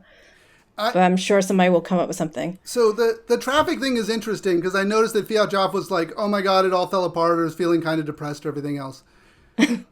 The reality is that traffic to Mastodon and the Fediverse also does the same thing. Early traffic to Twitter did the same thing. It comes in waves. And you just have to be ready for the wave to happen. And then you'll lose most of the people who come in that wave, and some will stick around. And so the goal shouldn't be, oh my God, we had, 50,000 users a day signing up for a while, and now it's like 5. That's always going to happen. The trick is, and the thing we need to figure out is, how to make an experience good enough for those 50,000 people that 5 of them stick around, and people ongoing. And so it's, it's not a sprint. This is a marathon. And the goal of these spikes of attention, and there will be many more in the future, both people fleeing platforms and also looking for, news about Nostr and other stuff, is how to make that new user experience good enough that people find their people and they stick around. And at the moment, we're just retaining the Bitcoiners, because that's the content you see. People join, they're like, oh, this isn't my content. These aren't my people. And so we need to figure out in the various Nostr apps how to help people find other people. Especially if you deeply believe that Lightning payments should be integrated into the social platform, it has to be people who don't know about Bitcoin or Lightning at all, or care. Like, I don't care about credit card processing either. Like, I could care less about how the banking system processes my credit card. But I do know how to put in a number and make a payment. And so we need to help people find communities that isn't just the one dominant community that exists on Nostr at this moment. You just need, at least Nostr now has a core community where you can test your ideas, and because it's like, you can't tell whether you're falling. There's no reference point. So, like, for a lot of these projects, there's no reference points. Like, you don't know whether you're accelerating towards your goal or if you're just accelerating straight towards the ground. There's no difference because you have no reference point. So, like, where are we going in the right direction? Well, we can tell if we're going in the right direction or not because we'll have more people. And if we're going in the wrong direction, we'll have less people. So, yeah, and the people who try it and leave will come back and try it again, but it's harder to get them to try it the second time. And, this is standard lean startup stuff. Like, the lean startup methodology says that, any ideas you have about the software you're doing or what you're building or who will use it, those are just hypotheses. And none of those you don't know if any of it's true until you see whether or not people use it. And you can ask people, hey, do you want this awesome thing? And they'll always say yes. And that's how you get Microsoft Word. You know, they just went around asking people what they wanted, and everybody said everything, and they put it all in the app. And then, you know, eventually people are like, oh, actually, Google Docs is funky, but just fine, because it, you know, lets me collaborate. So what we need to do, though, is realize that it is a customer development process. It is a user discovery process, and the users aren't ourselves. Because the app works for ourselves. Yep. That also raises the issue of like building software for yourself is fun, but building software for other people is a job, and you need to be paid for that. Otherwise, you're not going to do it, right? So then, and that's like not clear. Like not clear to me like how the revenue models for building stuff on Nostr. I don't know, because I don't think the traditional ways of advertising and stuff is definitely not going to work, right? And it's a non-starter, I think, and also like totally the wrong direction. But like paid relays, okay, cool. But like what, like, is it only going to be paid relays, or like how else do we fund, or how does the revenue come in? Like, what are people paying for in this ecosystem? Like, do you have any ideas? Yeah, I have a lot of ideas there. So one, No Social, like my company, we're a venture-backed startup. You know, we pay people, we pay designers, and we pay people to do, you know, customer development and manage the product. So, you know, we're not a big company. There's 10 of us, but compared to the individual hackers working on Nostr, that's a large team. And so we've thought about the ways you make money. One, being able to run these media servers and being able to let people charge for content and unlock it. That's a way to make money. People running the apps, like, you know, it used to be that MetaMask was just losing money. And eventually they integrated the exchange. And so you can do exchanges and trade currencies inside MetaMask. And then all of a sudden MetaMask went from this like 7-person team that was losing money and they couldn't figure out how to grow it to making hundreds of millions of dollars a year. So sometimes making off the spread. Yeah. And then, so I think paid relay, like people paying for relays, it's got to be an ongoing payment, not just a one-time thing. I think there's a bunch of businesses around middleware. What happened with Instagram and TikTok and Twitter and Snapchat is they're all vertically integrated systems. And so what happens is we've now broken them all up into smaller levels, and someone needs to do the spam algorithm. Someone needs to provide the service that does the child porn lookup. Someone needs to provide the service that does push notifications, looks at the relays who you're following, and then sends the push notification to Apple and Google so that the apps load. I think there is a space for advertising. If you have an influencer or someone with a large audience, they should be able to go to a marketplace and make a deal with the advertisers and run ads in their feed. But it's not the platform running the ads. So someone can run an ad, like someone will open and run an ad marketplace that matches people with large audiences with advertisers and puts advertising in their feed. There will be advertising on Nostr, I'm sure of it. But it won't be at the protocol level. It'll be in the content. I think that there will be apps that do on-ramps on and off of fiat into Bitcoin. Because, probably the dominant one is going to be connected to Block because of Square's position, Block and Cash App and their, Jack's position in all this. I think that there will be web hosting stuff. Here's all my Nostr client stuff. I want a personal web page that shows my content and who I'm talking to. Most people posting on social media who are influencers or businesses, they're using tools like Hootsuite or other management tools to publish. Someone needs to run the gateway between those and Nostr. And so that's the opportunity for people to write that gateway software. It's an opportunity for people to run that gateway software as a SaaS. business, because if you're an influencer and you're posting on 10 different platforms, you don't want to have to open up the Nostr client and post differently there. You want it to directly post from Hootsuite. And you want something to pull in the replies and put it back in Hootsuite so that you can engage with people on all these different platforms. I think that we need to work out all these things, and I think that we need to have the idea of this open economic ecosystem. And there'll be many businesses. Lots of them will be just SaaS businesses. And maybe there'll be content management businesses or people paying for content or,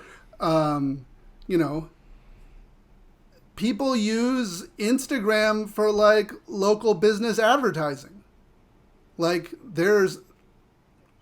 those local businesses, they hate Instagram because the algorithm keeps changing on them and can keep getting shadow banned, and Instagram keeps telling them to buy ads and won't put links. You can't put links in the posts. Selling services to those folks so that they could be on Nostr is a huge business. Yeah, and hopefully more localized businesses. I think that's important because like the world has gotten too one big tech centric. So if you're like in Europe, or let's say you're in Uruguay, you don't get the localized flavor coming up as much. I think hopefully that's something I'm hopeful for with Nostr, to have more of that localized feel, and if that actually can happen. As poorly rolled out as Twitter Blue was, and the Facebook Meta verification, I think there's a space for people paying the app developers for some premium features. Maybe the app developers run their own relay that they manage for people. Maybe the app developers provide some additional services. Maybe the app developers say, long-time archiving of content, or I don't know what it is. Maybe it's just a blue check mark saying that you're a supporter. Like if you give Signal money, you get just a little icon that says you're a supporter. You don't get anything else. But if you give people a few, like an easy path to support these apps and a few pro features, like premium features, people will pay app developers. I know it sounds crazy of just like people paying the software developers who make the software they use, but the entire SaaS ecosystem is built on it. Like, it's a good business. Will it make you $1 trillion? No, but it will fund, 1,000 businesses in the space, and that's better. Yeah. Well, I guess just like, because with open source, like I think it's open source in general is like profitable, but it's in an indirect, in a way that it's not visible, not as visible as like a centralized company. And then like Zero MQ, for example, is a project I really like, where it's like, it's profitable. This is not profitable in the way that people think of what profit looks like exactly. But yeah. Or take companies like Auth0 and Okta. It never occurred to me that you could run a company that was essentially just a paid OAuth server. But that's all it is. It's just hosted paid OAuth because people and companies don't want to run their own. And so, like, sometimes the businesses that are super profitable, those are, we're programmers. We think this is easy and stupid, so we don't build it. Yeah. But, people pay Linktree. Linktree is a profitable business. All it is a one-page, like a single-page web app with a bunch of links and an easy URL. And if you don't know how to make HTML, you don't know how to use like a GUI kit like Webflow or something, you don't know how domain names work, then you pay Linktree $7 a month. Yeah, people are already doing that with NIP5 verification. A lot of them, they're like, oh, I don't have my own domain name. I'll just pay you sats so you can list my NIP5, NIP5 verification. Yep. And also relays where they can be found on. Like, I feel like that's something that really hasn't been, what do you call it? Like, people are not really integrating that into their sales model at this point yet. Wait, They're what's just that? saying, okay, So NIP5, the Nostr verification, like using the domain name. So for example, it's like pleb at Nostr. Like Nostr plebs. But what's the other thing you just mentioned? So basically, inside of that specification NIP5, you can actually not only list your, the hex version of your key, right? But you can also list suggested relays in there. That's part of the specification. Yep. But I have not yet seen anyone really use that to, the potential of helping you find people. Like, okay, so, BitCarrot's on these 4 relays most of the time. Come find her. Or maybe let's say I rotate to another bunch of relays, but there isn't. I'm not updating that necessarily. No, so people don't update. Fly, what I think we should do, and I've got like a draft of a NIP, but I don't have all the code written, so it's not anywhere. Is we should have a DHT that relays run host part of, and oh dear, you should write to the DHT with your npub and what your current relays are. And that way, when I have an npub, I can go to the DHT. Like, if I'm connected to relays, I can see if this person's already on my relays. Great. If they're not, and they're using some other relays I don't know, then I can just go to the DHT. I know it's a signed message. There's already a signed message. I think it's NIP65, that gives you a list of here's your current relays. All we do is we take that signed message and put it in a DHT and let people look it up with keys, which are the npub keys. And we have a dynamically updated list of the relays, and you don't have to go look at dozens and dozens of relays to find someone's content. But why would you use DHT instead of just another relay? Well, I'm like, what does a DHT buy you? You still have to run it as a service, right? So the DHT buys you a single way of looking up npub to X relays. Whereas if you know my npub, but don't, because I didn't put on my NIP5 verification. I think mine is at nostr.nz because I'm in New Zealand. Like, it doesn't let me load up the relays. So essentially what you have to do, if you're following my npub, is start randomly looking at relays until you find one that works. Now, Stirfry supports syncing of content, so that's one solution. But really, wouldn't it be better if you had a way of looking up what relays I'm using? Right now, the only way to get the NIP65 message is to already know which relay to request it from, and then it gives you other relays. And that's also not like that's a really easy thing for a state to attack. It's just like, okay, we'll just take out the relays where everyone looks up the relay lists, whereas a DHT is a lot easier to defend. A DHT is easier to keep up, and if you're in, say, China, where you're going to have to constantly roll over different relays, or maybe you want to say, here's my npub, and the relays that you can get my content are accessible as, onion router services over Tor. I'm not going to go look for a Tor relay server unless I knew someone was there and knew where it was. So we need a way of discovering where people's content are and knowing that people are going to roll around and go to different places.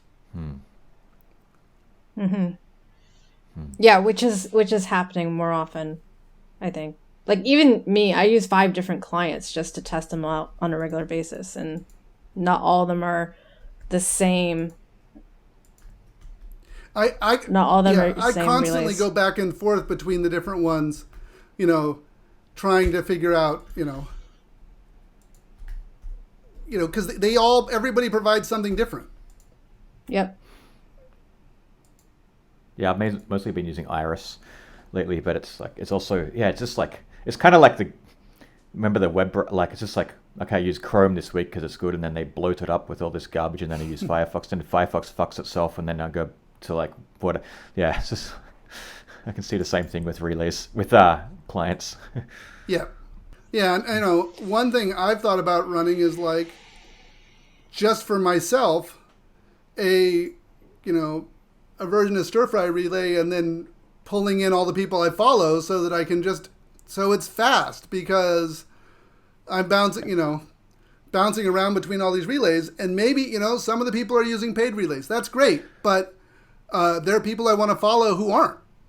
There's and I forgot the project name, but there's a proxy, like a relay Yeah, there is a relay proxy. Nostr.wine. Yep. Nostr.wine is the one that's like it's like a proxy where you can actually put your npub in there, and it's an aggregator. No, is it? Yeah, I think it's an aggregator. There's also actually like someone wrote a proxy relay which you just run yourself, where you put in, you just basically tell it what relays you want it to listen to, and you only connect to that one relay. You don't need to connect to any other relays. And you publish to that one. It'll push it out to all the relays you want to push it out to, and then when you pull in events, it's pulling in from all the relays. So it's just do you remember when that one's called? I don't, but I'll find out and I'll send it to you on Telegram. Yeah, or put it in the notes so everyone can find it. Cause True. Yeah. Oh yeah. I forgot we're still sort of recording. Yeah. I mean, I'm sure you guys are going to cut this up and edit it and things like that. Yeah. So. Yeah. But there's a lot of good stuff like here and there. It's like, I think that our audience would really love to hear about it. So good. Yeah, I've really been enjoying the conversation. I'll slice this up and make it palatable. Keep up the yeah. I mean, the amount of work you guys put into this podcast. I don't know how so has more time than I do. I'm about to like collapse because this is like only supposed to be 10% of my time. I have like I just it's a lot of work. I only do like OCD level full on or 100% not doing it. I don't know. I just can't really do much in the middle. Well, it's been really good, though, because like we've been able to talk to all sorts of really interesting people on their projects that they've been building. And like I feel like my knowledge and understanding has multiplied about like 10 times since the beginning of January. Because I really didn't really focus much on Nostr before then. I used it, but it was like, okay, this is another project that Fiat Jeff and Ben Ark and, a bunch of other Bitcoin developers and Lightning developers have been starting up on the side. Because I spent most of my time looking at Lightning. I'm like, I do not have that much time. I'm not a full-time developer. And this is really something that I just really love to do, so. Well, and if you're a full-time developer, you don't have, you can't possibly keep up with everything that's going on. Yeah, right. You're building your own project even. That's like your whole full-time thing, right? If you're like, let's say a full-time Nostr developer, there's actually been quite a number of developers I've talked to who've quit their jobs and are just full-time Nostr developer. Like Iris, the guy who wrote iris.to, Marty Malmy quit his role and he's just working on that full-time. And I think there are a couple others, like the Nostr.ban guy is not even working at his old job. So it's quite refreshing to see a lot of people who are very, very passionate about it, and at the same time they're able to do it, and also who are originally not from the Bitcoin space. There's a number, they're not, and that's quite good, I think, and it's healthy to have an attraction of very technically strong developers come into the space who are able to provide a different perspective to help build out, different solutions, including yourself. Yeah, I mean, we didn't, I didn't quit my job, but I definitely, we have 2 people still working on the Scuttlebutt stuff, but the rest of the company is completely pivoted to building Nostr stuff and figuring this stuff out. And, we're a small startup, but, that entire pivot is because there's a lot of promise here. Yeah. Can I ask you, how many startups have you done? And like, how often do you pivot? Startups are hard. Startups are very hard. Like, very, very hard.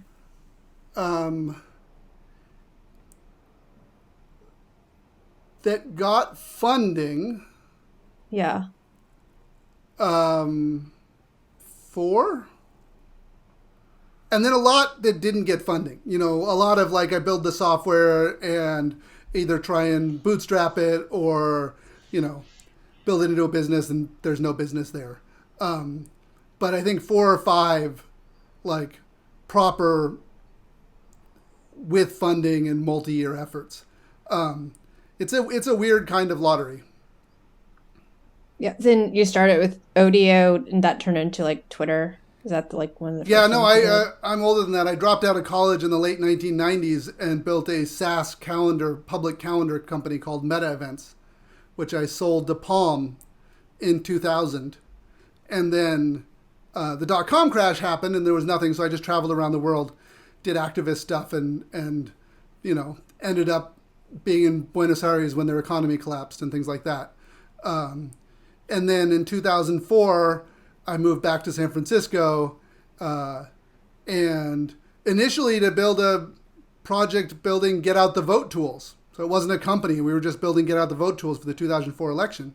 And then from there, joined Odeo, that became Twitter, and then built a professional services company that I sold a few years later, and then tried a few others. You just keep trying stuff.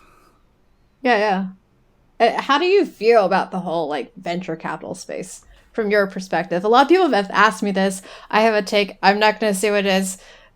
What do you feel about that in terms of like funding where you are right now versus like other potential models of funding, like bootstrapping yourself? Bootstrapping's hard, but it's very difficult. If you can, and bootstrapping is easier if you have a SaaS business or if you have other resources. There's the venture capital model. In Europe, you can get government funding for a bunch of stuff.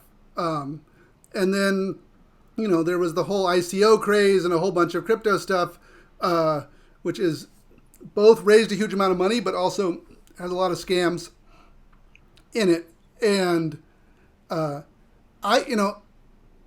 a lot of reasons to be critical of VC money, and there's a lot of things that don't work with it. But it is also incredibly risk-tolerant investment that's willing to make crazy bets. And then when the bets start succeeding and the companies start doing well, it's a channel to get the money in that you need to grow. And there's a reason why the San Francisco Bay Area produces $1 billion company every 3 months for the last 50 or 60 years. Like, it's not like the last 2 years or 3 years or 10 years. Like, it's all the way back to the early 1960s. And so, and the reason is that once you start getting successful, you can get money from VCs to keep that growth and keep going. And for all the criticism of that, it's an incredibly successful system at economic disruption and creating new things. And, the only one that competes with it is the Chinese system, where you have these large conglomerates that are incredibly competitive and government backing. And maybe the sort of the Korean model, where you have these giant conglomerates that work with the state and invest stuff. Like, those also work. But if you look at Europe, which isn't putting large capital of the state or has a vibrant VC market, like, Europe has tremendous intellectual capacity, tremendous economic capacity, and it isn't producing these large tech companies. And part of the reason that it isn't producing them is once it takes off, like, your only real option to get that growth capital is to like relocate to the US. And so as messed up as VCs are, and it's a messed up set of incentives, it's super powerful, and on some level it works. So why are you in New Zealand then? Or do you just get funding from over in the US? Oh, we're a US incorporated public benefit corporation. We're in Delaware. All of our VCs are in the US. No one actually does business in New Zealand. It's just a place to live. Yeah, New Zealand is a lovely place to live. And it is only 3 hours time zone off of the West Coast, so I just get up earlier for my calls. And I don't think any of our investors know that I'm in New Zealand. Like, I'm not hiding it, but... Yeah. Well, you can go visit Mike Dilger and his 45 sheep. Yeah. No, I love living here, but it is a small country that is it's just not set up to scale. But it is set up for a really nice quality of life. So New Zealand is a weird place because the economy is much smaller than its perception on the global stage. Like, there's only 5 million people here. Like, and yet, because it's like one of the Five Eyes and like a major Anglo country and like you know, and like a wealthy Western democracy, but not in the EU. Like, so huge amount of the New Zealand dollar is actually just like relative to the economy is actually just currency speculators. Because it gets put in the basket of all these currency speculators, and it's considered one of the safe things. And even if it's scaled somewhat for what people are doing, it's just not, you know, not to what it should be. I mean, there's an accounting software company called Xero, Xero, and there's all of the Avatar movies. There's a big special effects industry here. Yeah. Why did you go to Uruguay? Just like, I've always been curious about like South America. So never would have picked that country. Uruguay is very socially progressive. So I have a beach house in Uruguay. The road is not paved. It's a sand road. And yet it has fiber optic internet that I get gigabit fiber for like $30 a month. There's 5G coverage over every urban place and like 4G over all rural areas. Every kid in the country gets a laptop when they turn 6 years old. It's like, and if you work in tech, Uruguay exempts 100% of your overseas income for all technology businesses from all taxes. Wow. So if you run a technology company out of Uruguay or you are a freelancer, you essentially get a pretty good standard of living. And as long as you file your taxes correctly, you pay no taxes. That sounds like a sweet deal. Yeah. So it's like nice quality of life, good technology infrastructure. And if you work in tech, they basically are like, this is clean money coming into our country, so we're not going to tax you. You're just going to spend it locally. It's the same thing as like the concept behind the digital nomad visa, except it also applies to anyone who's a local. Unlike Argentina and Brazil, it's pretty much a corruption-free place. So, you know, the only places in Latin America that don't have endemic corruption are like Costa Rica, Chile, and Uruguay. Everywhere else, it's a mess. So. Mm-hmm. Hey, I wanted to ask you, because you just mentioned bootstrapping is easier with SaaS. Is that just because it's like cheaper to get running, or like was there another reason? I think it's cheaper to get money running. So many of the other businesses are actually marketplace businesses that have multiple sides. So you need a certain amount of scale in terms of started working. But if you have a SaaS business, you're getting recurring revenue from the moment that you're able to charge. So my friends founded GitHub. I think my GitHub user is like 62 or something like that. And I don't know if people know. What? Is that Nat Friedman? No, Nat didn't found it. So it was he came in. He came in and ran it after PJ, Chris, and Tom founded it. Okay. So they ran it as a side project for like 6 months or 9 months, and they were just like, let's build a web interface to Git. And so they built that, and then two of them worked at this company called PowerSet that had just been bought for their day jobs. It had just been bought by Microsoft. And they had to decide whether or not they would go with the acquisition of Microsoft and get a $200,000 bonus at the end of 2 years, or quit, walk away from that $200,000 bonus, and found GitHub. So they built it. It worked. They raised a minimal amount of funding so that they could quit their jobs, didn't get an office for the first couple of years, and then their seed round was a $800 million valuation because they had funded all the growth up till that point with revenue. Because they just built a service that was like, it's free if you do open source, but if you want a private project, you charge. And because people were using GitHub as part of their business, and because it made Git so much easier to use, people would pay for it. It wasn't a big deal to pay for it. Yep. So, like, to me, GitHub is like the ultimate bootstrapped SaaS business. They just took Git and built a web interface. Right. Which is now owned by Microsoft. Yeah, It keeps getting worse too. It's just like it keeps getting. It's just from my own perspective as a developer, it just keeps getting more annoying to use. It's because we're no longer the target users. For many years, we loved GitHub because we were the target users. It was, by us, for us. It made coding social. It made discovering projects social. It made dealing with Git, which is super confusing on the command line when you first start with it, easy to understand and see. And it made forking projects super easy. So all of a sudden, we can recombine code in ways that were really hard before. And so, the original GitHub, as it was developing, was great for developers. But they could never sell to enterprises. Like, they tried to build an enterprise project. Enterprises didn't like them. They didn't like enterprises. It didn't work.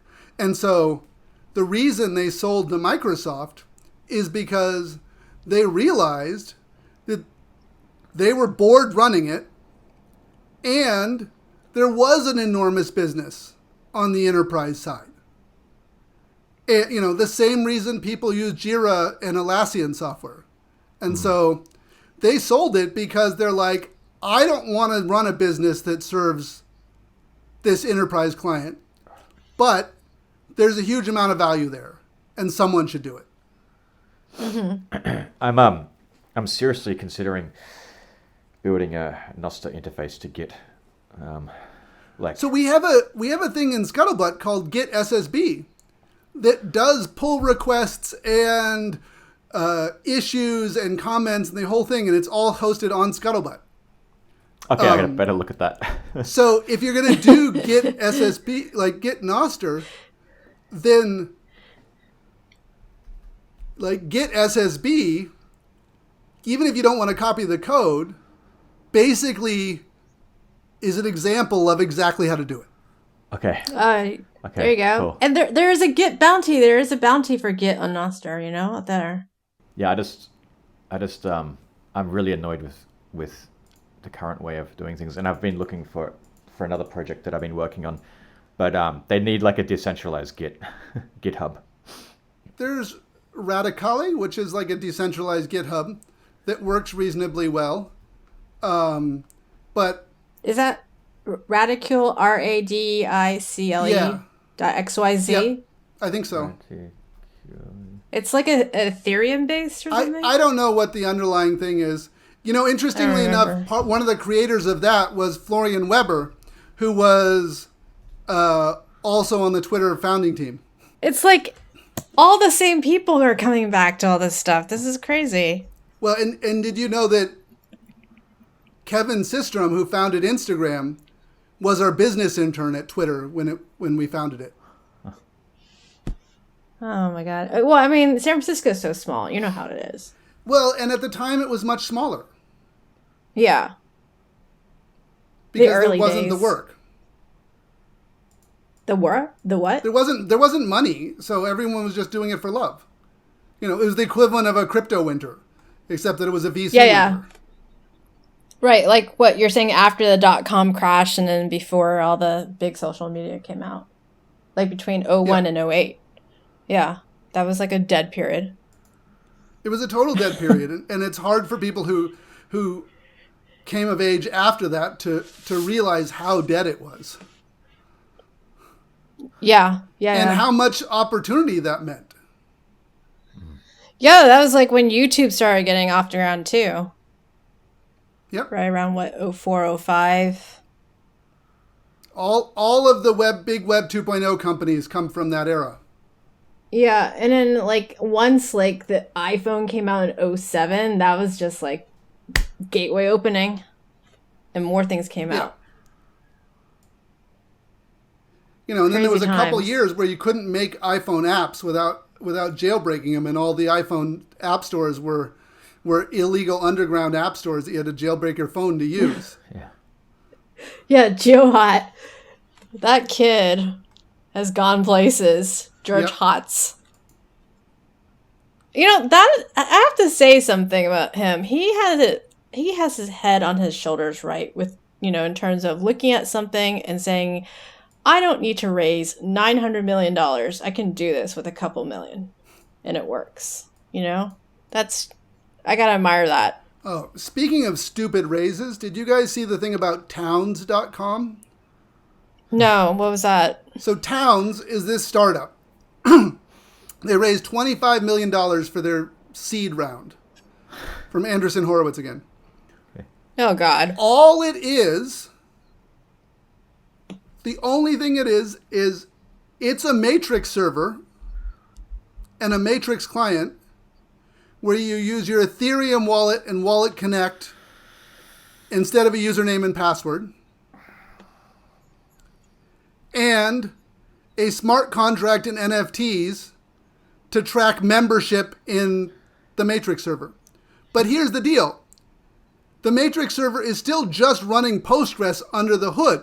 So if you're running this town server and you don't like the person who has the NFTs, or you change your mind, or the DAO that's supposed to run this server does something you don't like, you're under no obligation to do it because it's literally just SSHing into a server and changing the SQL database, changing Postgres. So this company just took Matrix, added a couple dozen lines of a smart contract in Wallet Connect, and claimed they were inventing something new. So stupid. Yeah, I've got a good friend over here he builds quantum computing research equipment, ion traps and stuff, and he sells it to the universities because he was just so annoyed with the university system that he's just like, okay, fuck it, I'm just going to sell you guys stuff because you're so stupid. And so he just builds stuff on. Anyway, he's just his famous saying is just, people flock to garbage. Yeah. So it's if you want to get a lot of people to use something, or if you want to raise a lot of money, just build something that's total garbage. But talk it up, have the chutzpah to be able to say that this is, a self-governing community that would bring chat into the future. And it's just it's just Matrix. Matrix is I like Matrix. I like the Matrix protocol. I like the Matrix folks. It's cool, but don't claim you invented something when all you did was, fork a project on GitHub. Yeah. Because, sometimes I just think those projects which are just ridiculous, there's something else going on behind the scenes because VCs are not that stupid. There's a deal that was made before, you know what I mean, to do this. And part of it is just a circle. You get my grift? I mean, something's going on. The grift is real. Yeah. Because, I know this happened with a bunch of these crypto projects. It's really somebody wanted to circulate their funds, not really about the project itself. The project was really pretty empty. I mean, it could also just be pump and dump. Well, and does lots of pump and dump on a massive scale. Mm. Yeah. If you had to go back to Twitter again, what do you think was the big mistake that they had that led up to the point where Jack eventually left? Yeah. So if you could go back in time and, not do what they did. I think if there were lots of mistakes and lots of things done right, the reason we're talking about it because a lot was done right, but there was a time when most Twitter use was through third-party applications, and then this guy Bill Gross with a company called Idea Lab, he created another company called Uber Media, and their goal of Uber Media was to buy up the Twitter clients and have them cross-post between Twitter and Uber Media, and then eventually have them TweetDeck and the others, eventually have them stop posting to Twitter. Twitter at the time started buying up the Twitter clients and said, if you have more than 100,000 API keys, you need to come for this permission. And like, if you were a client-facing app, they wouldn't give permission. So like, Twitter shut down its third-party client ecosystem. And the rationale for it was that they wanted to make money via ads. And in order to make money via ads, they had to control the viewing experience. I think Twitter should either have found a way to make money that wasn't via ads, or gone to those third-party developers and made them partners and said, here's our revenue split with you. Make sure that you run the ads, and we need to do some auditing to make sure that you, the app developer, aren't committing fraud on our ads. And if there's a business relationship, they can do the auditing. If they had made all those third-party developers like Twitterrific and TweetDeck and everything else into revenue-sharing partners, then Twitter might have continued to grow instead of becoming this stagnated thing. It wouldn't have betrayed, this was back in 2012, it wouldn't have betrayed the app developer ecosystem, and it would have continued the rate of innovation. But once they brought everything in-house, basically, this was under Dick Costello, nothing happened at Twitter till Jack got brought back in. Like, Twitter didn't ship anything, like, they didn't fix anything, it was a disaster. And because no one at Twitter realized that Twitter wasn't responsible for making these things. It was all these third-party developers. And they didn't treat the third-party developers with respect and didn't make sure that the economics were aligned. Yeah, that's terrible. I feel like Apple's going down the same path with like their app stores now, asking for too big of a cut. And like, well, they are taking too big of a cut, but I think European Union regulators are going to finally fix that at some point. I couldn't even get our like publish our fucking podcast to Apple Podcasting or whatever it is, because like there's so many like barriers to it. So much Apple stuff to get through. I was like, okay, fuck it. And I don't know. Do you know, like, in terms of EU regulators, I don't know if this is a thing now, because I actually went to like Cherry servers the other day, and they're like, I was like, I just want a $5 VPS. They're like, you need to put your ID card in. I'm like, what? I just want a $5 VPS. I mean, is this what's coming to with the EU? Go to 1984.is, which is okay. They give you nice VPSs, well managed. You can pay with any cryptocurrency you want. They don't have to verify who you are at all. And they'll protect you under Icelandic law, which is good about those things. They're not in the EU? I thought they were. They're not in the EU. They left. Okay, good. No, Iceland never joined. Yeah. Oh, they never joined? Yeah. Oh, it was Ireland. It was Ireland. Ireland's EU. UK left. Yeah.